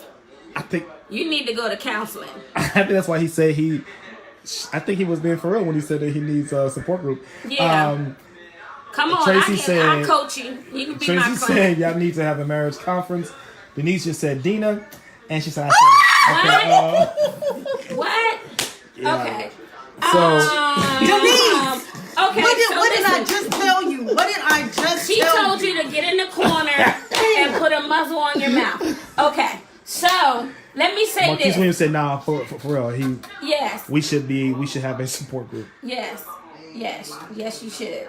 But no, seriously, still going back to that question about the spouses being separated. The pastor leading, the wife not following, there being discord in the marriage and all of that. There's history there. There's some things that happen. There's some hurt. There's some pain. Those things have to be dealt with. Yeah. That person has to be healed from their hurt and their pain. If there's going to be a divorce, then go ahead and do it. Separate. If it's going to be detrimental to you and that person. I'm talking about on the marriage aspect. I'm not even talking about the church. Yeah. Because the church will always recover. But I'm talking about the marriage aspect. You got to deal with that, whether you're going to go through counseling or whatever, to deal with the root issue. The other Pastor thing King I fall want up to on say. you. He just said that. That's what I'm trying to say. When your spouse refuses to get in their place, you have to let that relationship go. I don't think you should abandon your calling. But Well, I'm gonna say this: no, you shouldn't abandon your calling. But if you want your marriage to work and to thrive, marriage takes work. You got to work on it. You have to work on your marital relationship. Any relationship takes work. You should not have to abandon your call because your spouse doesn't want to do it. What happens can I is tag you sometimes on if that, people though? are involved in ministry, Yeah. but they're not called to ministry, they get hurt in some kind of way, and then they don't want to be a part of it anymore. That means those issues have to be dealt with, and there has to be some kind of reconciliation, either in your marriage if you want your marriage, but if not, then you do a peaceable separation. Is it okay though? Is it okay though for the spouse to say? Nobody should be able to tear up your. Correct, but it's okay for the spouse to say, "Listen, that's your call. Mm-hmm.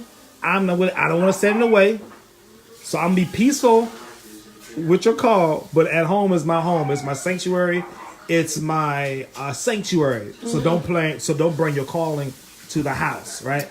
I think that's one. I think that's a good safe zone that that the spouse could offer to the spouse because.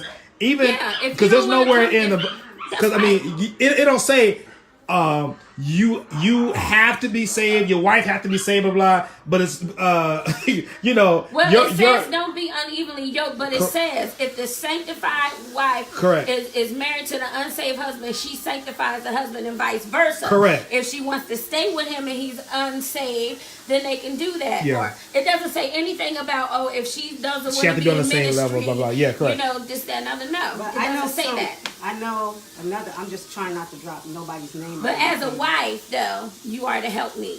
There's a couple that I know that I've known for years, and he was in ministry, and his wife told him she enjoyed going to church. She loved being at church, but she told him, "I do not want to be a pastor's wife." The reason why I do not want to be a pastor's wife is because that is not for me. I don't want the responsibility. I don't want to be in the lead like that. I want to come to church, but I don't want to do that. He became a pastor, and he went on, and he did his thing, and I think a percentage of it was the attention that he was getting from the women that brought a separation between them two. Because once she said, "I don't want to be a pastor's wife," but he went on ahead because he can preach and all that other stuff, and he went on ahead, she did not want to be acknowledged. So, instead of her sitting on the front row, she sat third, fourth, fifth, whatever, and he would acknowledge her and she would wave her hand, but that was all. Right. She did not want that title on her. Right. And even though, like I've heard, if you're a pastor's wife, you're a first lady automatically, and you're this and you're that. That's not even when biblical, I but say anyway. when I say this woman literally stood her ground on it. I mean, they came in as a couple. They did things as a couple. Everybody knew them as a couple. But it was also those snakes that saw that, okay, now I see the separation. Because when it comes to this, they're not connected on that. So what ended up happening was women started coming in. He started hanging around those pastors that were single. So he started doing things that single pastors was doing. And she knew about it, and she said, "I cannot do this anymore. You're at your happiest here." She stopped going to the church. She said, "I don't want to be at this church because she said, because I know the rumors are getting ready to come in. So before the rumors come in, let me separate myself from you. Not in our marriage, but I just don't want to be at the church. Because now what you did was you set an example. You set A precedent, yes, of who you are now, because I'm not sitting on the front row with you." So after a while, it got to the point where he was going on stuff by himself. And she was cool with it, but it was the fact that his attitude changed at home. Right. He started treating her like she was just like a nobody. So when she saw that, she said, okay, well, maybe we need to separate, because I see this is something. That's where I first started saying celebrity pastors, because he was enjoying his fan club a little bit too much, to the point where it would be, babe, I want you to come to church with me. Till no. You don't have to come with me. Right. No. That's all right. No. And she would go anyway, because she's like, no, something ain't right. So she would drive her car and go to the church service, which he would never say the address. She would call and be like, tell somebody, hey, I lost the address to the church. What was it again? My husband not answering his phone. I know he probably meditating or whatever. They would give her the address, and there would be women that got towels for him. This woman got water. He over there laughing and talking and all. She didn't go for the service. The one thing she said she did, she said, I never went to sit in service and hear him preach, because I know he could preach.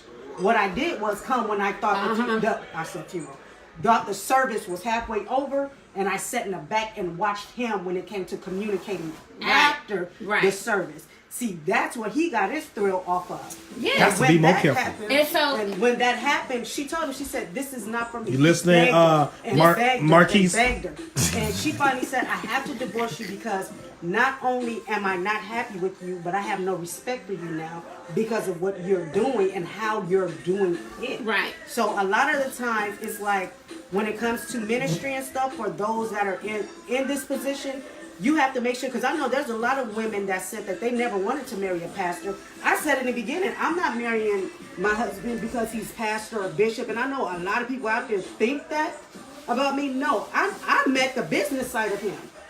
We were business partners first. We were friends first. I knew he could preach because I heard him preach on occasions. But I wasn't attracted to him because he's a pastor. I met pastors. I had pastors. Let's just be honest. I was with him because... that's what hoes do. I was with him because... That's the truth. It is. It was the truth. I said that's what hoes do. Did you hear her click the roof of her mouth? Don't do it. But Stop it. is that the truth though? It is the truth. It's the truth, for real. You could be the... Everybody know the most ugliest preacher got a whole bunch of holes around him. I can only speak from That's experience. what it is. I can only speak about. from experience, and what I'm not gonna do is pretend like that I was right.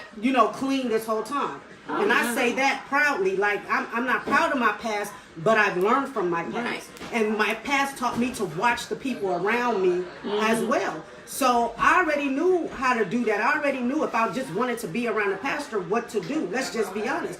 But when it came to my husband, it was more of a friendship and a business-ship first. Right. That's what that was, because I already knew he can preach. But it was, what she taught me was, she said, I didn't go hear my husband preach. I went afterwards, because that's when it starts. They know how to get up there. She was like, think of them as artists. Singer get up there, they sing, they dance, they do all this stuff. But it's afterwards who's going to come back with me. Right, the ego trip. Let me say this real quick. Does that make a pastor whole too? Yes. Yeah. Let me say this real quick. When the first thing is that they should have came to an agreement or an arrangement, or if he was okay with her sitting in the background and not wanting to do that.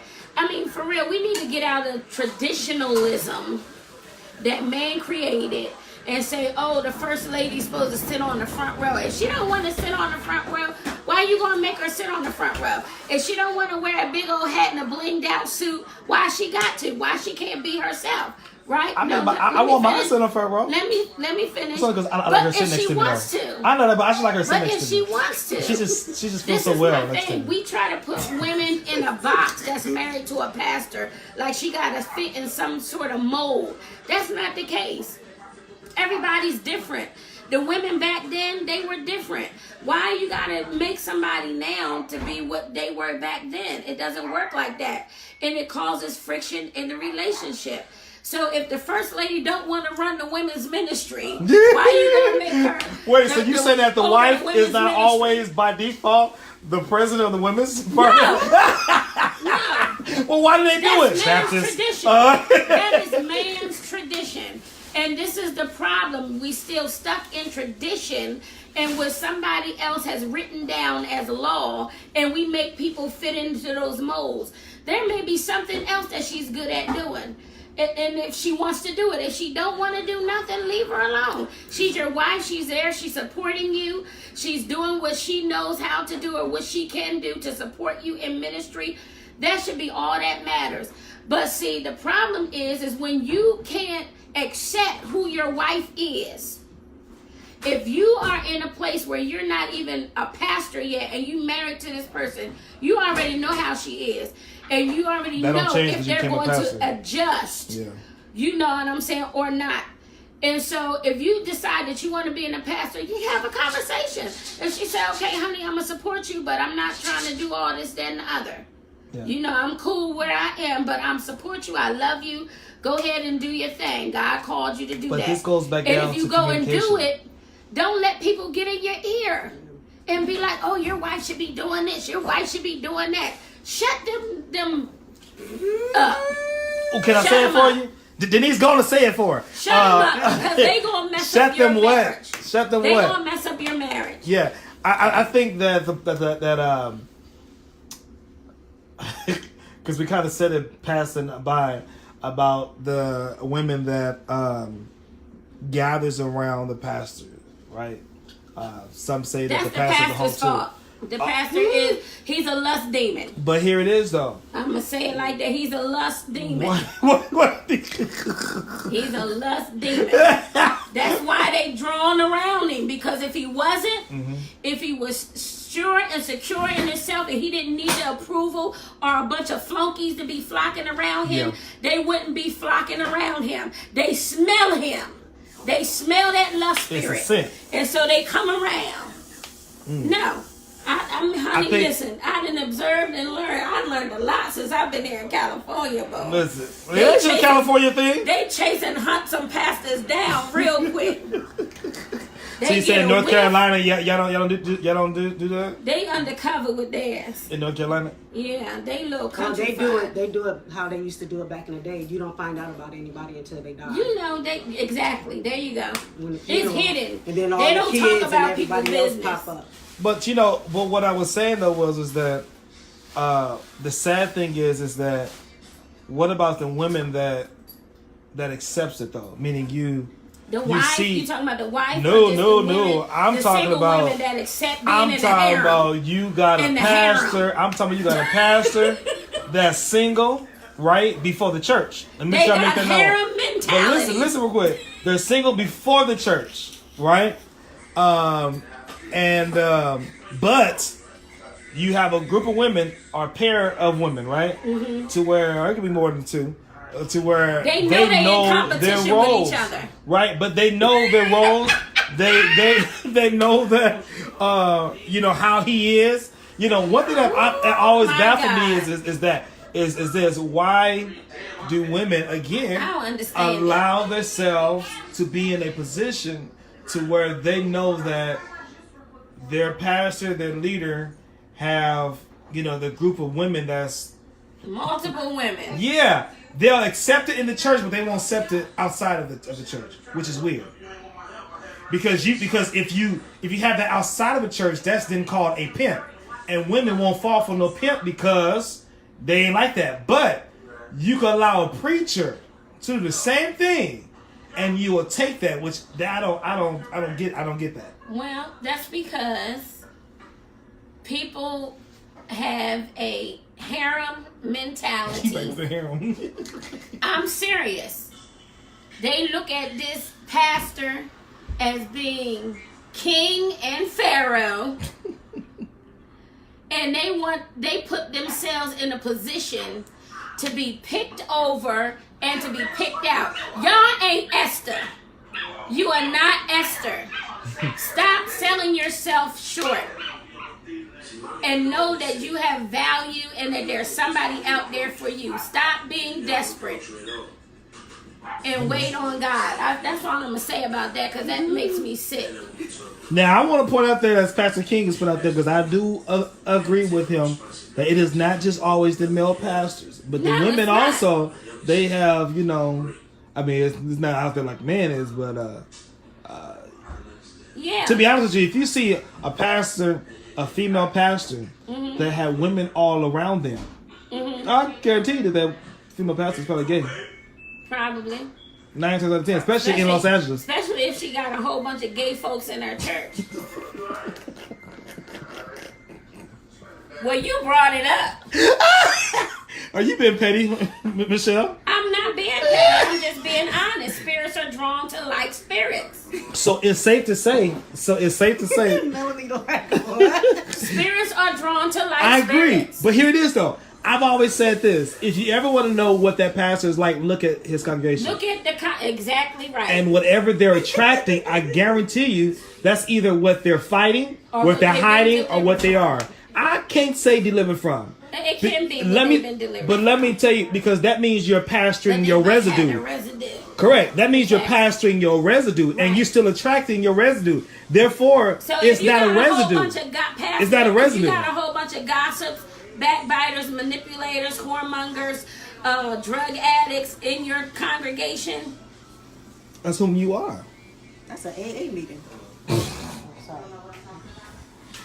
For real, like that's why I was when it came with us in ministry. I was like, that's why I was glad that our ministry attracted families, or it attracted people. But then you have some Not rebels necessarily, like because you got Denise, people that are drawn to the anointing. Correct, that is but let me on say the this. pastor's life. Correct. For them to help to destroy those yokes. So we have families, right? But then we also have people like Denise that came to the church, right? But she is a reflection of us because that's how we are, right? Bold, rebels, and petty, right? And so that's why I say I know for sure that it's a reflection from the pastor, though. If you have a nice mix, cool. But I'm talking about the ones that have a strict type of people where, yeah, it's either a bunch of women or it's just a bunch of, as you say, homosexuals or a bunch of messy people. I guarantee you that church is messy, that the pastor is probably messy. Because, like I said, either you're pastoring what you're hiding or... And I don't want to say it's the residue, because if you're over it, you won't be still attracting that. That should mean that you went from being bold about it to just now I'm a hide it. But see, it's the same thing as this though, Dee Dee. If you say that God delivered you from crack cocaine, Pastor King just said, y'all just closed every church in America. listen, no, Pastor King, for real. If you say God delivered you from crack cocaine, you've been delivered from drugs, but you still smoking weed, then you ain't been delivered from that spirit of addiction. There's a spirit that's attached to stuff. And if the spirit is still hovering around you, then that means you got to check yourself and be like, wait a minute, what's going on? To why I'm drawing this? Is it just because you've given me the anointing to destroy these kind of yokes? Then people should be getting delivered in your ministry, right? Or is it because something is still on me? That's what it takes us, being able to look at ourselves and saying, God, daily, Lord, reveal to me what was, anything that's hidden so that I can deal with it, so that I can release it and let it go. Because you don't want to be carrying the residue of stuff that you're saying God delivered you from. But you can tell. You know what I'm saying? And so it's important that we ain't going to put all the pastors and churches in a box, Pastor King. But... if you got okay, never mind. Go on, say it. We will love it. Go on. But seriously, if you got a what? But if most of your congregation is still in the way of what they should have been delivered from, and they ain't being delivered, then there's a problem in the house. And so you got to deal with the problem, because with the Bible, listen, we accept everybody into the storehouse. Yeah. But we don't want them to stay the same way that they came in. Wow. And so that's why deliverance is important to go forth in the house of God. So what do you do if the, just kind the house can't get delivered? Yeah, what if you do? If you got to get the pastor delivered first. Yeah, that's why the house is not getting refuses delivered. To get, because like you said earlier, like 2 hours ago, because I don't know how long we've been on here, but that the leader, it starts with the leader, and if it trickle downs with the leader, then what do you do when those trickles ain't hitting the leader?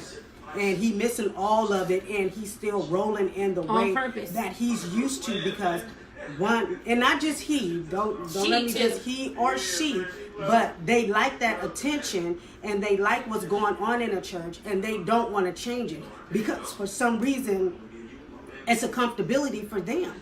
So who becomes accountable in that house? because change is not taking place. If it's the same thing every year, every day, you know who getting ready to fight, you know who getting ready to argue, you know who mad because the person they were sleeping with is now sleeping with somebody else, you know all this is going on. When does it stop? Right. When does all of this stop? When do you say that? Especially When if was you're there married accountability? if you're married and you're a leader, then you really need to take note of what's going on and say, I need to fix myself.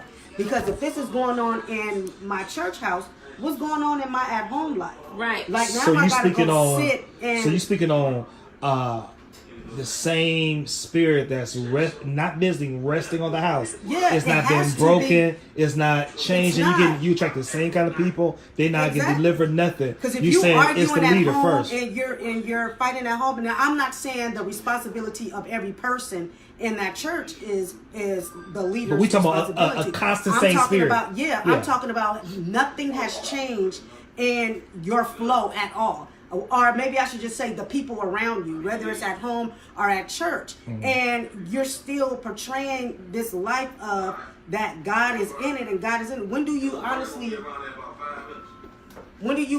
take a moment and realize that if God is in it and he's showing you that it's something going on, that you have to fix it? When do you sit everybody down? When you start at home and say, let me sit down and have a conversation. Pastors and leaders don't believe in sitting people down anymore. That's because they stopped being set down. And I think they that don't the problem believe in that anymore. I would sit them down real quick in my church. But that's why, because you ain't gonna sing to the people and taint them with your foolishness. You ain't reading no scripture. You ain't praying no prayer unless you gonna repent first for what I know that you doing. You gonna sit there and you gonna get taught and you gonna come to that altar and get prayed and get delivered from your foolishness, and then you can serve. This is what I did before. Years ago when I was at a church. Kylie, go see who that is. That's the TV. That's the TV.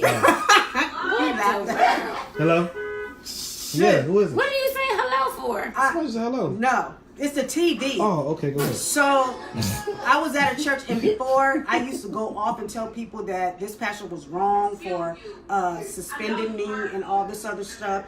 But when I thought about it, and I thought to myself, it's because, and I had to do me. Mm-hmm. Like I had to do a because I said to myself, I only did what was funny and what was cool. What I did was absolutely wrong. Now that I thought about it, because there's no way that what I did, and it was on my social media what I did, and then other people from that church saw it and was like, why is she the leader? Why did she do this? And when he talked to me about it, my pride was upset because we can joke and clown with you, and you know that I was joking and clowning, but then you're suspending me, but other people can do everything else in here. You got this brother over here hurting women's heart in a church, and then he's married and he's doing other things, and you got this person over here that's doing this and this person over here, and you ain't suspending not nobody. Mm-hmm. But then when it came to me with this, you suspended me. But as I grew up and got older in my mindset, and and when I thought about that again, I had to say, well, what I did, because I took a picture on church property with a gun in my hand. And I put it up as a joke, but at the end of the day, it was not safety. It was not, I was inconsiderate of the people around. I was inconsiderate of my social media, because that could have got shut down by, that either way. And then all the other stuff. And then on top of that, I'm a mother with children. Mm-hmm. So that was not a good look, period. But I was so mad because you know me, I'm cool. You know me, we all joke and clown. We all held the gun, but I did this and you're going to suspend me for it. But then it took me years in getting out of that church for me to think about it and go, yeah, that wasn't a good look, Kika. That was actually a little embarrassing. And for the fact that you were a leader in that church and people looked at you, mm-hmm. you have to take responsibility for yourself. I'm speaking in a leader sense. When you see your members getting out of control and you see your members doing things, but you still want to be up there preaching and speaking a word or be in leadership, whatever your role is, mm-hmm. but you see all this chaosness going on in your church, how could you stand there and be proud of what you're seeing out there? Or maybe you're so caught up in a drama yourself, you don't even see that what people are looking at when they step foot in your church. I think as a leader. pastors be like, I just want to fill my house. I want the seats to be full. Yeah. I want the tithes and the offering to come in. Yeah. And they miss the whole reason why we do it, and that's to save souls, to keep people healed, set free, and delivered. Yeah. You know, and walking in their purpose. And so I think that's really what... I want you guys to excuse our background noise because obviously they don't care that we live on Facebook. We live on Facebook. But turn it down some, please. You ain't gonna stop. I'll unplug all of that. What I was saying though was that... Oh, I'm sorry. Pastor King said that there's people sitting down, weak pastors, every day now. So I asked him what did he mean, and he said these people now are telling pastors what they can and cannot do. But if the pastor says something to the people, they're ready to vote them out. Right. So what I was, but what Don't I be afraid of that. Yeah, but what I meant by the pastor needs to that. be set down. I'm talking about a pastor that actually have a covering, a pastor that actually have somebody that they're accountable to. Correct. And if in those cases. I've seen it where they'll take a sabbatical to get themselves together, and then that pastor's covering will come and cover the actual church. Right. But when you have a pastor that refuses to have no covering, right. When you have a pastor, I call them bastards. You have a bastard pastor that develop other bastards, right? Because you won't know father in the ministry. But I challenged a pastor, sometime this month, and I asked him, if you, the person you said as your covering, if he told you to sit down, would you do it? His response was no. So my response was, you don't have no covering. Mm-hmm. But I'm saying if a church though will say, you know what, the same thing is sitting here, is not changing, is staying the same. I can't say it's me because it's 90% of the church. Obviously, the pastor is enjoying it, benefiting from it, or act like he don't see it. And the reason why he won't speak on it is because he's currently doing it, and the people that knows and the people that make a difference in the church know that he's dealing with it also. Mm-hmm. And I think that's the problem, that you have pastors that's pastoring people that they club with. Right. Pastor people that they sin with. So therefore they cannot address those issues because they're more like, man, you're doing the same thing. Right. And when you have a group of people that you can't bring to the carpet because y'all doing the same thing, you have to reevaluate, why are you even pastoring? Exactly. Because you can't even lead them. How are you a pastor? Some people pastoring for money. Some people are pastoring for money, for real. To pimp the people, I'm going to just say that. But one thing that I found... and we got 3 minutes left. Okay, one thing I found, Didi, is that when you have a pastor that is surrounded by a whole bunch of whoremongering pastors... Yeah. Oh, and they got a whole bunch of whoremongers in their congregation. Yeah. And they never... even when you say to the pastor, pastor, you need to talk to so-and-so because so-and-so is doing X, Y, and Z. But they refuse to address the issue. Yeah. Then the reason that they're pastoring is for one or two things. Mm-hmm. They pimping the people. They getting their thrill. Yeah. Or they in cahoots with the other ones that's doing what they doing, just like you said. Yeah. But when you have a pastor that's real about what they're doing, they are not going to be in the circle with people that are doing things that are not right. I'm gonna say that, and they know about it. And they know who they doing it with. And they got people in their congregation that's doing it. They gonna want to see the people delivered and not be tainted themselves with that and carry them spirits to their house. Wow. Those are some things you just gotta break off. You just gotta break off. Baby, go post this post on the timeline because I'm gonna forget it. Just say, what do y'all feel about pastors that pastors their sins? Meaning their church. I'm gonna put your name on that. For real, stop pastoring your sin. For real, you can't pastor people that's doing the same thing that you're doing. You can't even preach about sin. How you gonna do it? You can't, because let me tell you something. Comfortable. We're doing it. I think. Well, he said I sit in my house alone, night after night, because I can't lead them spiritually if they leading me in the street. Yeah, you right. That's right. Yeah, that's true. But there is hope. There is hope.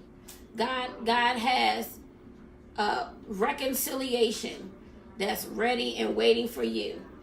And if we would really, as the body, if we would really use the principles in the Word of God to restore one another, instead of just, condemning each other and talking about each other and gossiping about each other, if we really use the love of God and the Word of God and go to our brother and our sister and speak to them, whether they receive it or not, we've done our just do what we're supposed to do.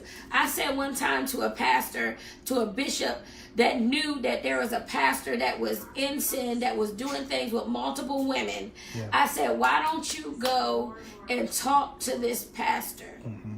You know what I'm saying? As a spiritual father, go and talk to them and address this thing. Give them opportunity to repent and turn away from it. You know what I'm saying? And pray with them. Give them some wisdom. Oh, no, I can't do that. That's not my place, and this, that, and other. It is your place. It's everybody's place that's in leadership, that we don't just cover up people's sins, but that we go to them and be like, listen, God's not pleased with this. What happened when David did what he did? Mm-hmm. God sent Nathan to him. Wow. You know what I'm saying? And Nathan broke down to him what he did and was like, listen, you need to repent. What happened? David repented. If they don't repent, the blood is off your hands. But at least you went to them in love so that they would have an opportunity to repent from what they did. And that's what it's all about, being reconciled back in the body. Well, you got something to say before we go? Peace. You want to close it out in prayer, Michelle? You can close it out in prayer. Father, we thank you. Amen. I'm playing. No, seriously. Because there's a lot. Yeah, that's what I said. That's hurting on there. Go ahead. Okay. You already in that flow. Well, Father, we thank you for this time of fellowship and discussion together. For those that may be watching or listening even later, God, that may be hurt, may be dealing with some issues or some struggles, Lord, we know you to be a healer. We know you to be a deliverer. Yes, we know you to be a restorer of men's hearts. Lord, I ask you to touch them right now, God. Yes, draw them to a place in you that they will repent from anything that they've done, and that they will forgive those that have hurt them or wronged them, oh God, and release that pain, release the sting of it, Father. Yes, Lord God, I ask you right now to restore every broken place in their lives. Restore those broken marriages. Restore, oh God, the relationships with their families. Restore, Father God, even the newness of joy and peace in the Holy Spirit. Restore it now, Father, that pastors and leaders may lead as you've called them to lead. Restore it so that those that believe in you will walk in their faith in you in a deeper level, and that, Lord God, they will receive their healing from you in Jesus' name. Father, I thank you for doing it right now in Jesus' mighty name. Amen. Amen. We out.